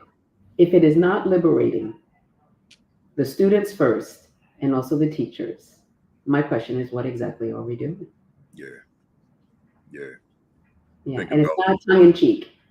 Yeah. This is about freedom. Yeah. You know something? I'm just going to go back to the young lady real quick, because she just wrote, "I grew up here, but I'm fighting the politics." I'm gonna go. I'm not going to say your name no more, but you know who you are. Listen, when I told you I was suspended, that was in the city that birthed me. It was the city that raised me. Right. Matter of fact, I don't have a hard time saying the city because I'm not there. It's called East Orange, New Jersey. Right. So that city, because that superintendent wasn't from there. So I got no dislove for the if that's a word, for the Board of Education, the mayor, none of them. I'm talking about superintendent. He wasn't from there, but everybody else is from there. Right. But make no mistake about it. I told the mayor, how are you allowing this to happen to me? I'm a product of this city. I was made in this city. Right. So once he heard that, then he understood as well. So I don't know your particulars, but I understand what you're saying, because it hurts when it's the city. I'm sure you went back to the city that you're from because you're from there. I went to the city. Why I want to teach somewhere else? I wanted to teach in the city that I went to school in, right? I wanted to teach in the city that I received an education from. So I didn't, I started in New York only because New York has such a severe shortage of teachers. And I knew I could get my foot in the door in Brooklyn, in New York City. And I went there for a year, fell in love with it. I went right back home to East Orange and taught there for the rest of my teaching career. Right. So I'm saying that I can understand you wanting to be in your town. But now that shifts a lot of what I said. So you got people there that know you. And folks there should know, because you a product there, they can't mess with you because that's your turf. So you can't mess with the homegrown. But see, me and you ain't having a one-on-one right now. So let me just leave it right there, right? I hope that at least some of that you hear that, right? And we'll go back, because see, that education for liberation, and Sheikah said, woo, and that's what I'm saying, woo. Right, that education for liberation, that's what you're trying to accomplish. But you got a lot of unconscious people in your vicinity. They don't understand that. They don't understand education for liberation. There are people who will see that on the screen and like, no, we ain't educating for liberation. We educating to teach kids so they can learn. Now we going deeper than that, because liberation means freedom. And I always make, I'm like, you from New York, so I'm sure you would know Imhotep Gary Bird, right? Right. So Imhotep used to always say, for those of you that not from the New York area, he's a talk show host for about 40 some odd years, right? Maybe it's 50 now. Yeah, because he's 70 something and he came here at the age of 19. So he always used to talk about this word freedom, but he would say freedom. So free, so he took the word freedom and said free dome. So he said, we got to free our dome, right? So when we talk about liberation of the mind, free the dome. That's more than just learning, right? So education for liberation, a free dome, so that I can think beyond the parameters of a curriculum. Right? That I've got this free thinking, this free spirit, and I truly believe that I can do whatever I conceptualize that I want to do. That's a different kind of education, right? So that education for liberation, I'm kind of freestyling right now, y'all. I ain't within the confines of what Yoli wrote here, but let me stop, because it's Yoli's show today. So jump on in here. So it's about all of the folks here. It's about you, brother, what you've built. And I was just taking a moment to see the beauty of what was happening between you and that sister. And of course, brother, I hope you have a coaching platform. I hope you are individually, I know you do a lot of work around the country, but that one-on-one with you, I know would literally change the trajectory of a principal. And so I was just really in awe, of your being attuned, right, to everyone who's here, but that particular sister. So this is healing. This space is balm in Gilead, to use a biblical reference, and I'm just in awe of it. And I was beginning to look up the saying by Frederick Douglass, and I'm going to find it before we leave, about it's, I don't want to botch it up, but how it's much harder to control someone, who is free. When you are free, when your mind is decolonized, I'm not saying you're not aware of the obstacles, but they don't hit in the same way, because you understand that that's part of the plan. You understand that that's part of what you had to come through to break through in order to be a free thinker, in order to move as a free person. What I want for my daughter, I say it all the time, my niece, I want them to be free Black women. And I say that specifically because it's in a world context where, number one, we didn't come here as free. And so we have to constantly make sure that freedom is our goal. Yeah. And the curriculum in schools and the society that we live in seeks to oppress everyone to some extent. They want automatons. It's the same thing you said with the algorithms. Let me control your shopping. Let me control this. What's the input I'm giving? When you are free, your mind rejects. You recognize the lies right away. And people won't know what to do with you. And so they have to try to get rid of you. Yeah. So part of one of the, what's the words I'm looking for? It's not a downside, but one of the consequences of freedom, right, is to recognize that people will try to destroy you. Yeah, absolutely. There it And is. that's when you need community. That's why you have to have healing in place, not to be the Lone Ranger. I'm going to die on this hill. Some ways, metaphorically, there are certain hills to die on. But no, you do not have to have a death when you're fighting for our babies. We have enough in place, We have enough strategy and wisdom historically to know how to move through these moments. Yeah, yeah. I love it. Real quick, Dr. Houston, Sheikah, I see the dialogue. Include me with that, please, so we can talk to the young principal, right? See if we could talk her through it. So Amen. so one of my team members has already got it started, got it rolling. Yeah, good stuff. Let me go to the second one. Self-work of teachers and administrators. Self-work. What are you saying to us? Oh yeah, get some therapy. Mm, And therapy looks differently for everyone, right? For some, it's talk therapy, music therapy, body movement therapy. Get a time and space where you are really thinking about your life, where you are, where you want to be, and what you need to heal from. yeah, Because just as principals, people look at you like superheroes, as though you have no private life, as though you don't have aging parents or children who might be ill or suffering with your own illness, right? So the type of self-work I'm talking about will help you locate the emotional healing that you need to have, the psychological healing that you need to have, and also the professional healing that if you're in a space that leans in the inhumanity of children and you are the ones trying to free them, that is going to take a toll. So I say you need to get some form of therapy. Therapy, for me, talk therapy is an important kind of archaeology of self and self-work because you get a chance to hear someone else. And this person is like a trained person. Get the right therapist that can ask you the right questions that will allow you to seek the answers that are already within.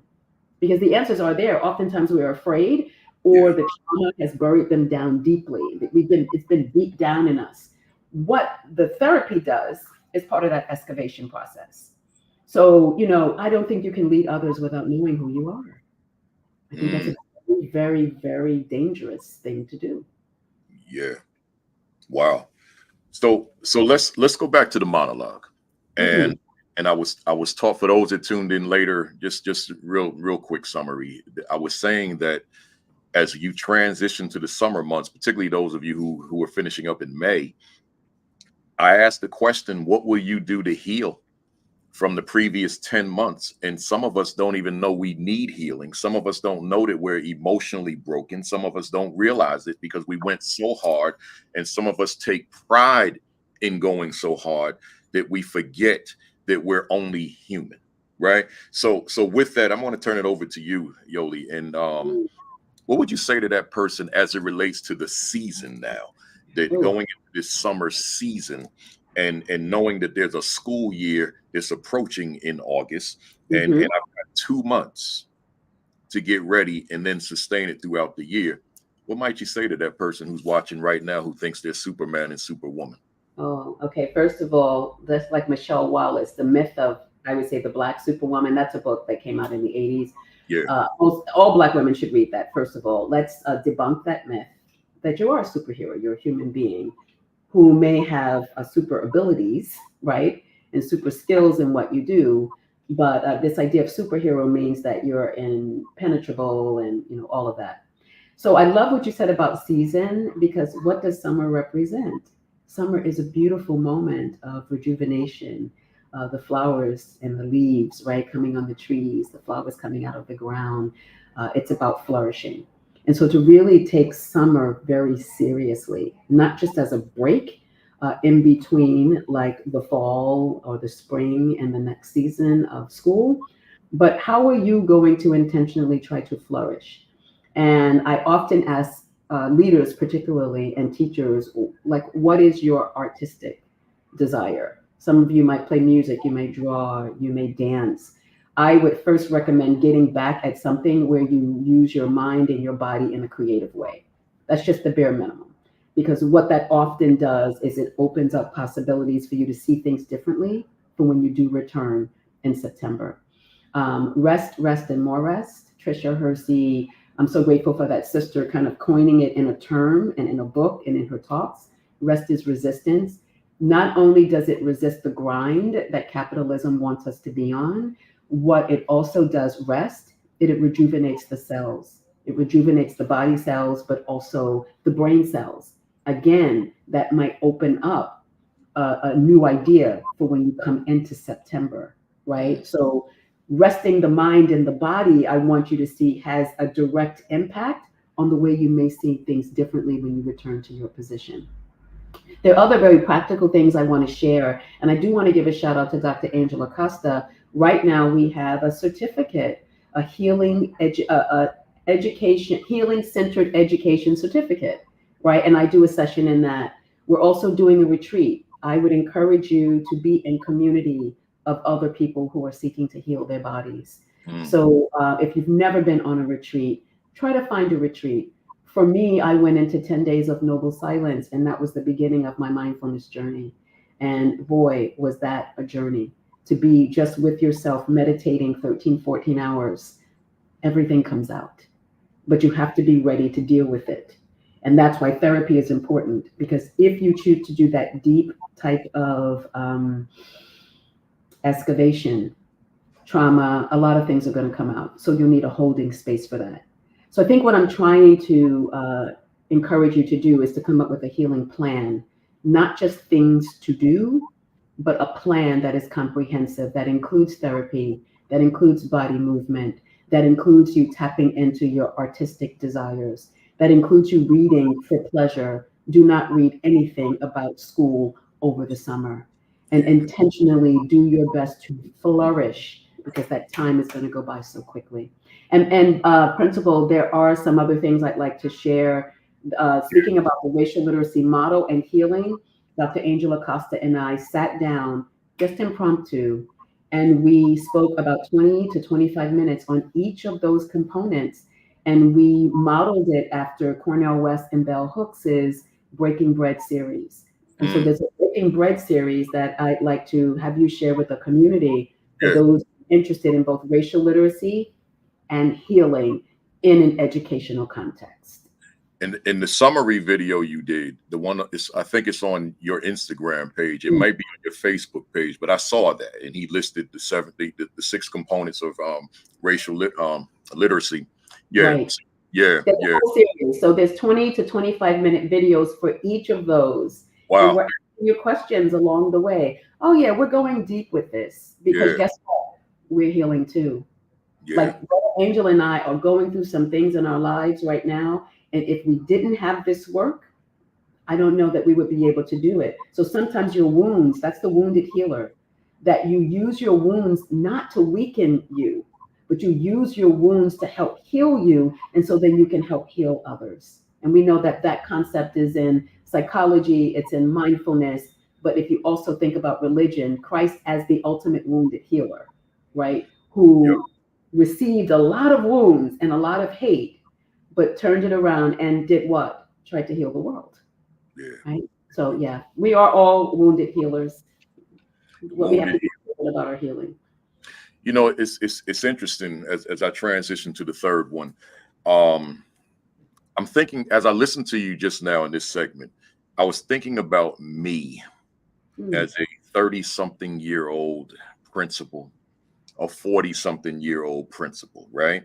I'm thinking about me, and I know that me at that age would not be able to hear this message that you just articulate. I'm not going to hear you. I'm going to respectfully listen to you, but I don't hear you, right? There's 2 things I would not hear.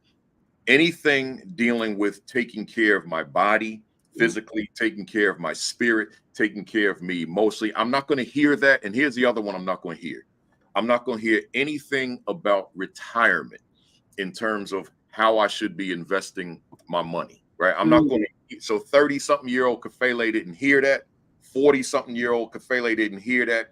It wasn't until he turned 50 that he said, wait a minute, let's talk about that.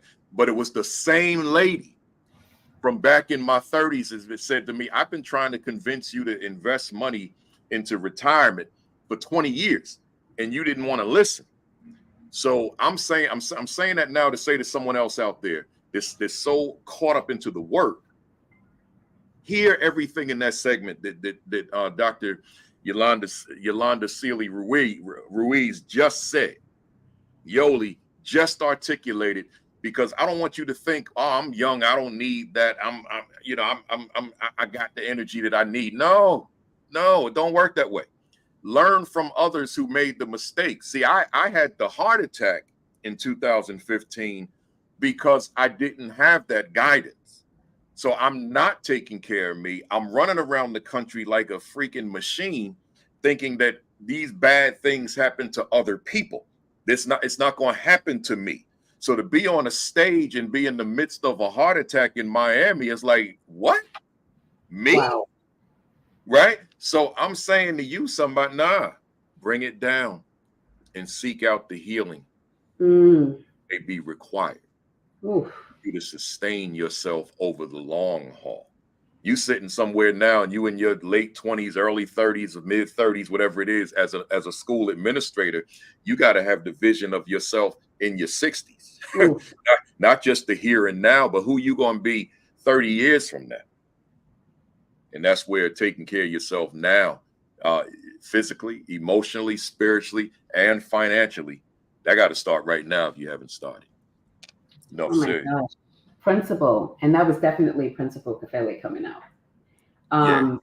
So much of what you said. Number one, I'm inviting you to think about, if you haven't already, doing a workshop series for that young principal on financial literacy of the self and so forth. So I what you just said, even if they can't fully hear it, if they at least know that there's a concentrated session or offering to talk about it, and maybe they can play it back and keep coming back to it over the years. I just want to invite you and your wisdom and what you offer to maybe think about doing something like that. It also made me think and beg about the need for financial literacy in schools, and particularly with Black and Brown folk, because no one expects us to have anything. So no one really focuses on this idea of financial literacy. And I'm even thinking about principal preparation programs. They're teaching you how to do budgets and read budgets and all of those things, but is anyone really teaching you about your own financial literacy? And I don't mean like special programs that might do it here and there. I'm talking about embedding it in the curriculum for leaders to, as you are learning how to handle and make and read budgets, that you also do your own making and handling and reading of budgets for the longevity of your career. So much in what you said that is a call for principals to think about the curriculum or that's there or not there in their schools, and financial literacy clubs. And there's a sister, I'm forgetting her name now, and maybe I can offer it as a resource. She's written an entire book on financial literacy for kids. And I gifted it to my daughter, who's 19. So I never got it. So I'm now trying to have Olivia think about at 19, what is the financial literacy that you need to have, whatever career you go into. Yeah, that's important so stuff. Much of what you said. Good stuff. I'm not, because of the time, I ain't gonna keep you all day, but I'm not gonna go through all 6, but I want to at least have the people see them. So critical consciousness development of all involved in the schooling project. You can go to Amazon and get the book Advancing Racial Literacies in Teacher Education, and Yoli's other books with dealing with poetry. They're all there. Just put her name in the search bar on Amazon and they'll come up. But as far as this and the framework, this is the third one. It's a pyramid, and this is the third from the bottom. So you can read about that here. But this first one, I wanted to at least, I know we've been talking about the healing. I don't know that we talked about it in a Black people healing context, but Black people healing classrooms as places of joy and healing for Black and Brown students. I'm not going to elaborate on this at all. I'm going to turn it right over to you, but I want to read it again because I listened to myself read it just now. And I said, I want to read it again the way I just read it. Black people healing / classrooms. But here's the part that caught me as I, articulated and just paid attention to myself. As places of joy. You say that again. As places of joy. That's the classroom. As places of joy and healing for Black and brown students. I promise you, I'm not going to say anything. I think I am saying something because the emphasis I'm putting on certain words. I'm going to do it one more time. As places of joy and healing for Black and brown students. Yes. What are you saying?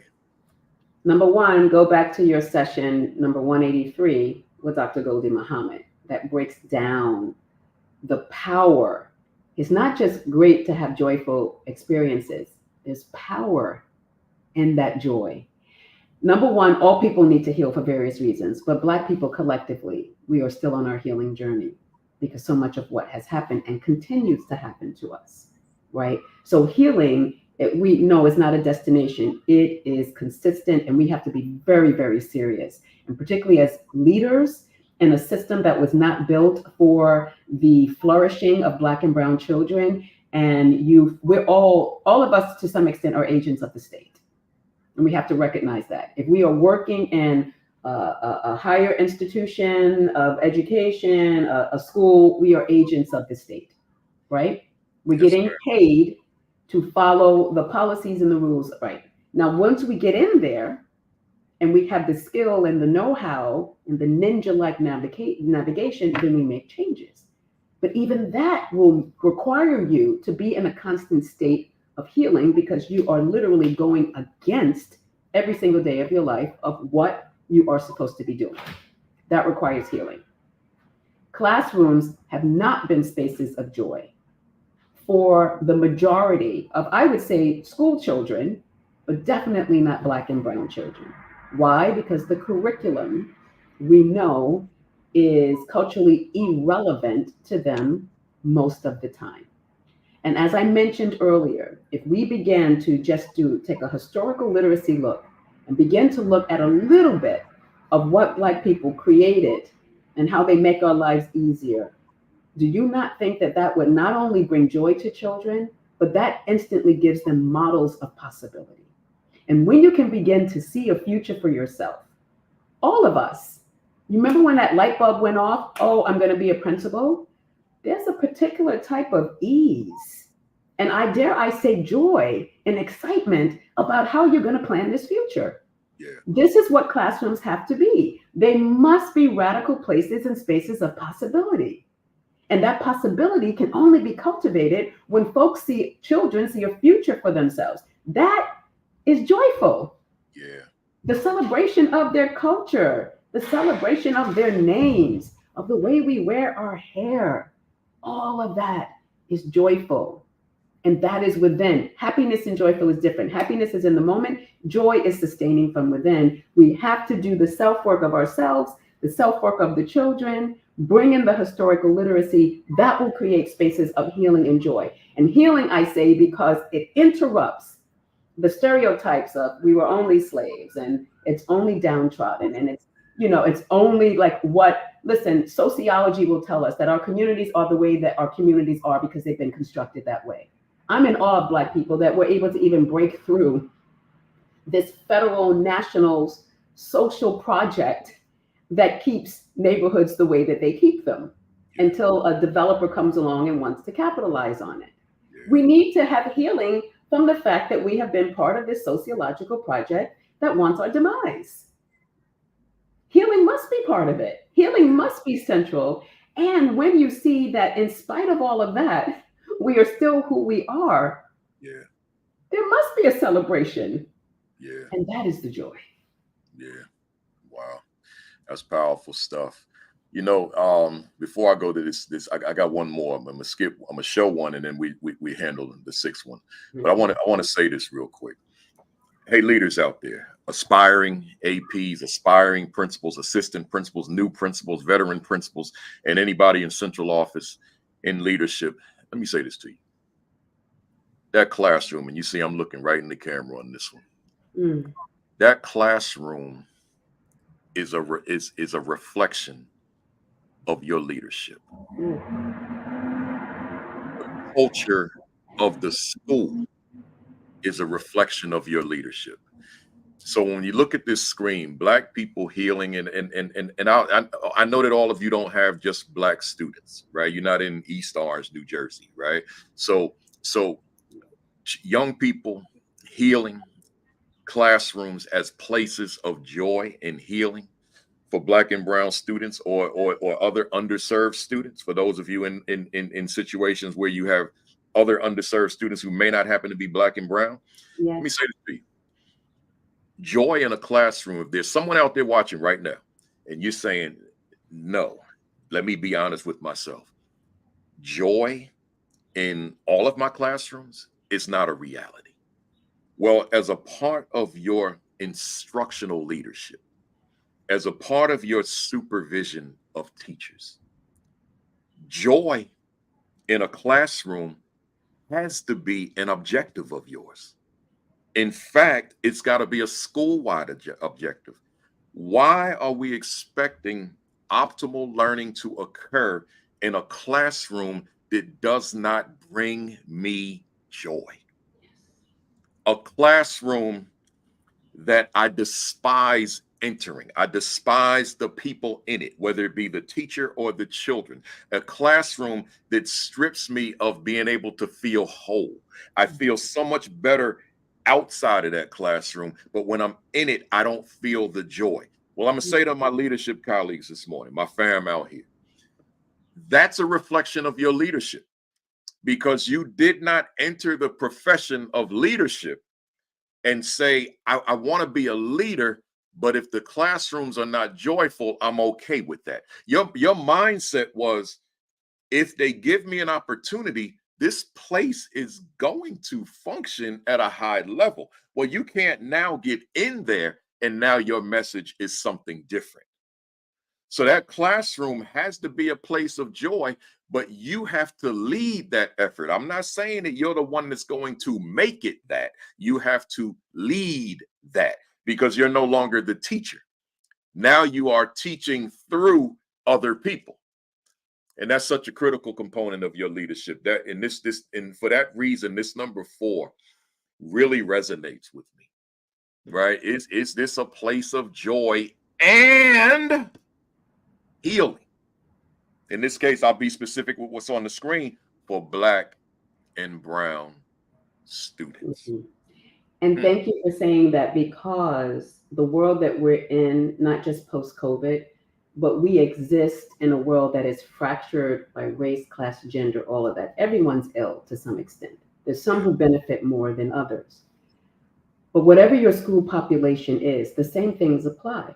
If you're teaching all Vietnamese and Hmong students, how is the culture speaking to them? Yeah. If you are teaching, let's say, all Irish students, how is the school? It might be a little bit easier because curriculum is kind of whiteified, but it might not be specific to some of their historical moments. See, Jackie Jordan Irvine, an incredible educator, she said, when the curriculum or when schools are teaching to, let's say, Black children, because they've been the most disenfranchised historically in this country, everyone will rise. When you have an ethos and a mindset where all children, especially those who have been most disenfranchised by the system, are seen as human and recognized, everyone rises. Because other students already are in different positions because of the way they've been scripted in society. Black children have been scripted on the bottom. So if we're seeking to lift them up, then, and I'm not a scientist, but I think everything else rises. When the bottom rises, everything rises to the top. Cream. Everything rises. Cream. Everything rises. That makes a whole lot of sense too. Let me go to this last one. I'm gonna give you all the 5th one. We're just not going to cover it. But love and community building among Black educators and administrators. If there's anything like pulling at your spirit that you just want to say about that one, then feel free. But it's all here, y'all. And love is the answer. And I want to say it's in my poetry book too. Love for me is the answer. As much as you have a copy nearby. I have the very, very original, but it looks like this, Love from the Vortex. You know, this is my little office space. I got a whole bunch of books standing by. The Peace Chronicles. Listen, I wrote to free and heal myself, and may we all be free. Love is the answer for me. And the thing is, love allows you to tell the truth. So a lot of people think love is just, oh, come here, let me hug you. No, I'm going to tell you the truth because I love you. And the truth, let me tell you, baby, will set you free.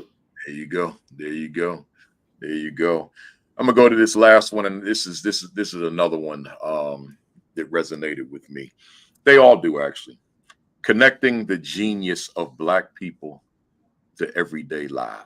Oh yeah, I would just recommend folks, you know, get a really basic Black inventors book. That's like at the bare minimum. I see, brother, how you wear the what is this called? Not a Well, normally I would have a Negro League jersey. I know, normally would have a Negro League. You know, hey, I wear my major league, but this is Hank. Let me put that number up here. Yeah, I get it. There you go. Got on my Hank Aaron jersey, right? So next week would be my Willie Mays, you know. There's something about you though, but when you choose to do that, you are literally embodying history. Yeah. You are literally. I have sweatshirts with James Baldwin on the back. I have a pair of sneakers. This is when I travel particular places where I'm talking about race, and I'm probably maybe the only person, literally only Black person in that space. I have a pair of sneakers from melaninfold.com. That's Frederick Douglass, Angela Davis, Huey P. Newton are on my feet. So I wear Baldwin on my back, and I wear my ancestors and my contemporary North Stars on my feet. Yeah. So that's me, like celebrating the genius, like the everyday. Get a very basic book of Black inventions and just sit and enjoy. And I'm saying this is for everyone because we've not been taught this history in schools. You'd have to take like an ethnic studies or Black history course just to know a little bit about this. But there's so much hidden history that we need to excavate. So that's all I'll say about that. Just start educating yourself. Start reading some books. Ivan Van Sertima, John Henrik Clark. I mean, the list goes on. Lerone Bennett Jr. I'm going all the way back. Yeah, that's it.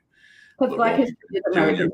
Before the Mayflower, that's you know, since you said it, let me just say this. Folks, you know, people are always looking for what to read as it relates to history.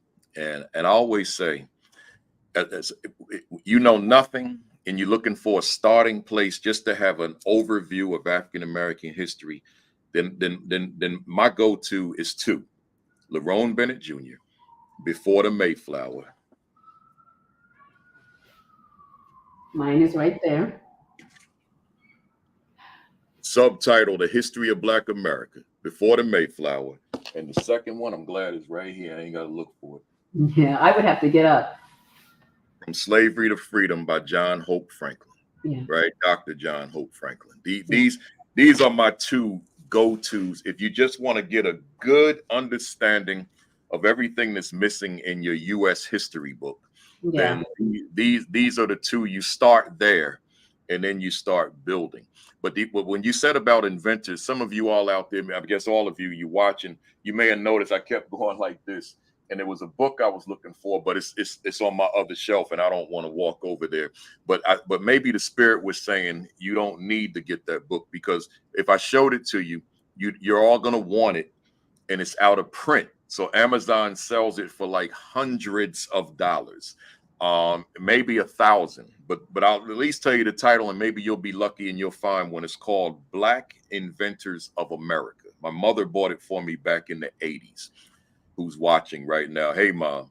And yeah, it's by McKinley Burt Jr. And not only does it have the listing and descriptions of all these inventions, but it's got the blueprints, so that folks and the patent numbers. So those that want to challenge it, you can go right to DC with those patent numbers and those blueprints, and you can challenge it. But it will blow folks' minds just to know the various different things that Black people invented in America that the average U.S. citizen has no idea, right? I don't mean the things that you hear about, like the traffic light, you know, and the refrigerated truck and train, and in New York City, the third rail, and you know, all that kind of with the subway, but just so much more. The rocket launcher. The rocket Yeah. I remember last year I posted about Granville T. Woods on social media, who invented that third rail. And I put the whole shebang on my Facebook page. Some guy got so mad at me and telling me I'm putting lies out and all this. I said, wait a minute, buddy. You go to Brooklyn, there's a freaking museum called the Subway Museum with a whole exhibit that's devoted to Granville T. Woods, with not only the third rail but the induction telegraph system, which is the dispatch system, which prevents them from colliding with one another. That such an elaborate subway system. This black man created this stuff, man, and the automatic air brake, right? So, but you know, he was so irate, I had to block him. You know, and can I listen, block party. But can I say something, Principal? What you are mentioning is many of these Black inventors that created these important things that we use in our everyday lives were created under duress, were created during a time where Black people were not seen as human. So when we talk about principals, the pressure that you're under, where you're trying to make change for children in your school, you are under duress indeed. You're under a deep testing system. You're under folks who are not in education that want to tell you what is best in education. You ever notice that? The folks who are furthest education want to say what should happen in schools. So when we think about these inventors, if you can draw a parallel, right, to what you are in some ways under, right, it has never been smooth sailing, but out of duress has come some of the most creative and life-saving, in this case, we're talking about inventions. And I would dare say the same thing in your schools. It is possible. Absolutely. Hey, Connie Greer, if you go to principalcafele.com, click the writing tab, and I generated a list that I need to revise, but these books are there. It's called Principal Cafele's Suggested Reading for Teachers of African American Children. It's about 150 books there. So just go there. You can go to principalcafele.com, or you can go to Principal Cafele Writes, which is Writes with an S, which is my my blog page, and then scroll like a million blogs back, because I got a lot of blogs on there. But the best way to go is probably to the website, and then you'll see that list, and then those books will be there. I got them into categories. I don't just have the books just in 150 books. It's broken up into history and economics and psychology and so on and so forth. So I definitely got to throw this in here. There's a lot of books I got to put in there because I haven't revised it in a little bit now. So I will. All right. So so folks, that brings us to the end. But before you leave, we got to do our BAM impact questions, and then I want Yoli to give you the contact information again. So let me go to these questions. Hey, Doc, these are like one sentence only, no commas. I can do it. Or even one word. A lot of people struggle, man. They start giving them commas. I can do it. I believe in myself. Here we go. 20 questions. Is education on the right path for underserved children in America? In some places. Are you optimistic about the educational prospects for the masses of Black and brown students in America today? Always. Can true equity occur in America's schools for Black, brown, and other underserved students? Not without abolition and rebuilding. Does Dr. Yolanda Sealey-Ruiz's work contribute to the progress we desperately need? I pray so. If you could do a reset on your life, would your line of work be different or the same? More intense. Why do you continue to do this work? I'm obligated. What fires you up within the work that you do? My ancestors and my people now. I love my people. And what do you absolutely love about the work you do? Getting people to challenge themselves and to move towards anti-racism. What do you dislike about the work you do? The lack of love for children in schools. What has been your greatest victory in this work to date? When someone says, thank you, I've changed the way I teach. What was your greatest mistake in this work? Anytime I've operated out of fear. And what has been your greatest challenge within this work? To keep on going as I continue to face personal things like an aging mother and a growing daughter. Who inspires you in your work? Ooh, so many. Fannie Lou Hamer, Malcolm X, Howard, Bell Hooks, James Baldwin, Toni Morrison, so many. So many. What are you reading right now? See, I have to bend down for this. May I? Yeah. I'm reading the proofs of a book that I have coming out with my co-editor, Autumn Griffin, all about Black girl love and education. 2024 is the 25th anniversary of Bell Hooks' All About Love. Oh. And this book of poets and scholars and artists is homage to her All About Love, which is an important book for me. Wow, powerful.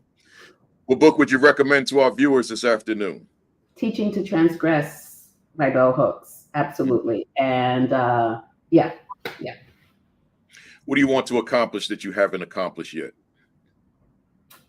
Write a young adult novel. I'm working on it about growing up in the Bronx Mm. in the 1980s. Wow. Are you satisfied with where you are professionally right now? I'm where I'm supposed to be, for sure. What could you say to a viewer out there who continues to face closed doors? Believe in yourself.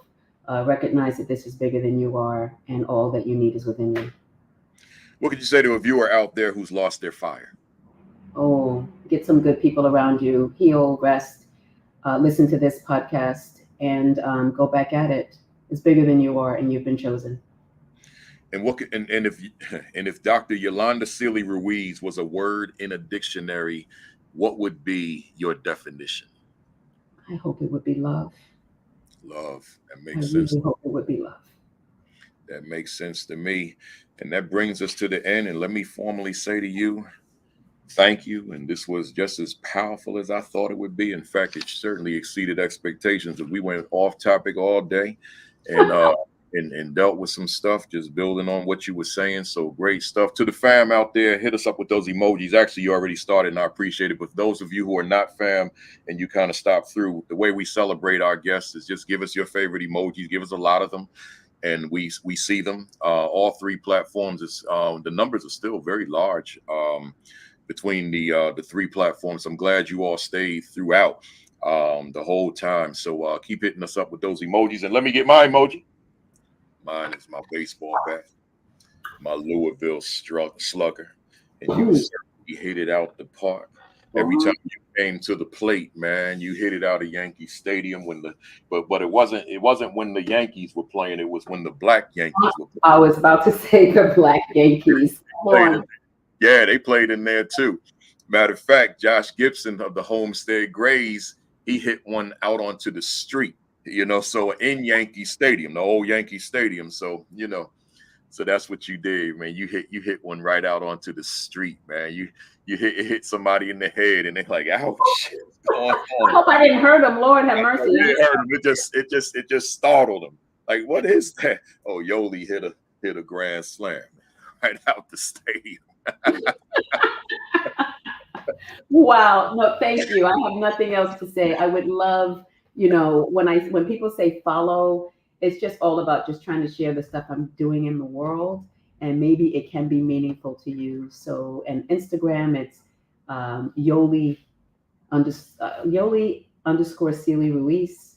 On Twitter, it's at Ruiz Sealey, and on Facebook for those of us who are the old timers, and also on LinkedIn. And I thank you for being here, and I send you peace and love in all that you do. Thank you for leading our children and our teachers. That's right. You matter. You matter.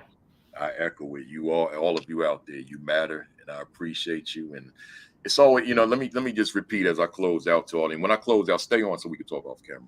But Sure. To the folks out there, I meet a lot of y'all, man. I meet y'all in these different spots, and we take the big group picture.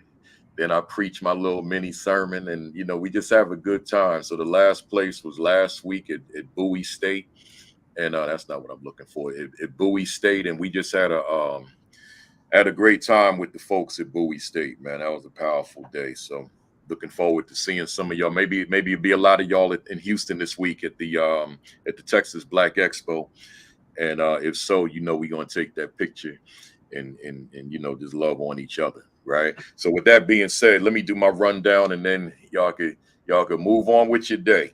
Next week, I'm bringing on a guest that was with me last year, almost this time, Nicole Turner, the instructional coaching guru I would consider in America, right? She's got some great books out there. It was great talk. I was in Jamaica when I talked to her. It wasn't last year this time, because it was my birthday week, so that was October. But she's gonna be back with us next week for week number 212. Every Saturday morning, Super Saturday, Sean Hurt, 10 o'clock, Facebook Live, followed by Create and Educate with Dr. Sheikah Houston, Dr. Tammy Taylor at 10:30, myself at 10:55. When Josh is back online, then we'll go back to Fantastic Four. He'll be on Sundays. School Leadership Institute with Principal Kafele, July 9 and 10, Houston, Texas. Join me. Go to principalkafele.com, scroll down to the announcements, click the link, register. Want to see you in Houston, man. I got so much I want to share. This book I'm writing of the same title, What is My Value to the Teachers that I supervise instructionally. I told my publisher, ASCD, I was going to do 25,000 words. It's going to be another short one. That's my norm, 25,000. I only wrote 2 50,000 word books, and that was my first 2 for ASCD. But I hit 25 a couple days ago. So I had to hit them back up. I said, look, we going to 50. I got so much on my head, in my mind, on this topic. This is such an important topic. So I want you to join me in Houston, which will be far before this book comes out, unless we expedite it. And want you to join me in Houston so we can talk. We can unpack instructional leadership. If you are not functioning as an instructional leader, your whole school is being shortchanged. Your teachers are being shortchanged. Your children are being shortchanged. You have to drive that. You're not the teacher, but you got to drive that instructional leadership, right? So that'll be in Houston. Come join me. And then while you're in Houston, join me July 18th through 21 for the Black Educators Rock Conference. So the rockconference.org, there's going to be a lot of us down there, man. All I can say is you don't want to miss that. Just be with us in Houston those 2 weeks. My books, I won't put them back on the screen and waste all that time. You know I wrote all these books, man. Go to Amazon and get my books, get Yoli's books. And you'll just increase your library with our writings. Subscribe to the virtual the AP and New Principals Academy YouTube channel. I'm so tired, man. So make sure when you're writing a book, you can't sleep because you got the ideas swirling. So I'm not sleeping well for the past couple of weeks. So and then I'm getting up early to put those ideas on paper. So subscribe to the AP and New Principals Academy YouTube channel, and you still have time to hit that like button, man. This is all about algorithms. Hit that like button, just hit it, like, and be done with it, right? So hit that like button. Follow the AP and New Principals Academy Facebook page. I might write a commentary tomorrow. You know, I try to write a commentary every Sunday, but sometimes I just need that downtime, man, that me time. But I'm going to try to write a commentary tomorrow, because that's the only place I posted is on that page. And then finally, your diet and exercise. Make sure you eating right, y'all. Make sure you eating right. I know I understand moderation, because I certainly practice it, right? But make sure you're eating right. Make sure you're getting that exercise in. Yesterday it was raining, and I hadn't done any exercise the day before. I accidentally, I got to share this with y'all. Don't leave me yet. I accidentally purchased some Nikes. I was trying to get, because my running shoes were wearing down. I like to keep 2 pairs, but both of them wore down. So I bought some of these Nikes the other day, and I didn't realize I ordered something called weatherproof. Y'all hear me for a second. Yes. I never heard of weatherproof sneakers in my life, right? Yeah. So when I got them, I looked at them and I'm like, okay. But I still didn't see the tag that said weatherproof. So then my wife looked at them, and she laughed at me. I'm like, what are you laughing at? They're kind of different. So then when I started walking out the door, you could hear the plastic, right? So I'm like, these sneakers are making a sound. So now I went out and walked in them that day. They felt good. Then I got home. I said, let me see what I bought. It said weatherproof. Oh, these are for like inclement weather. So then I said, well, I'm sending them back. I said, nah, I'm going to keep them. It rained yesterday, right? Man, let me tell y'all something, man. Y'all hang with me for a second. It felt good putting on weatherproof sneakers to go out in the rain, baby. like I ain't never heard of that before, right? So now I got weatherproof stickers. I'm in the rain walking like in my mind and saying, yeah, baby, you got the right sneakers on. I had to wait till I was 63 to find out that they make weatherproof walking shoes, man. And I bet you if you had 5 minutes, you could turn that into a lesson for a principal. You know it. It's coming. That's how your brain works. Yeah. And you said October. If you're Libra, I'm gonna fall off my chair. I'm done. End the show. I'm October 8th.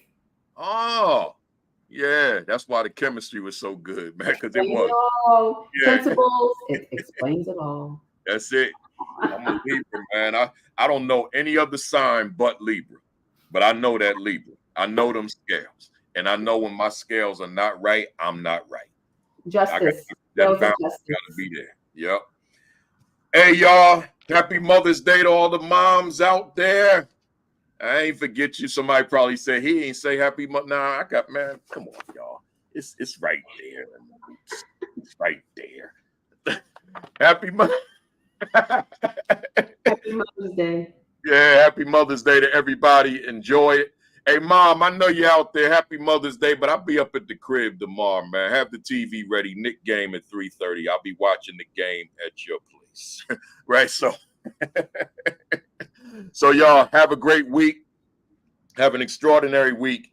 Have your best week yet. Peace. Peace. Thumbs up. Cock that fist back. Hopefully this new operating system will catch my voice on this one. Count to 3. 1, 2, 3. Bam!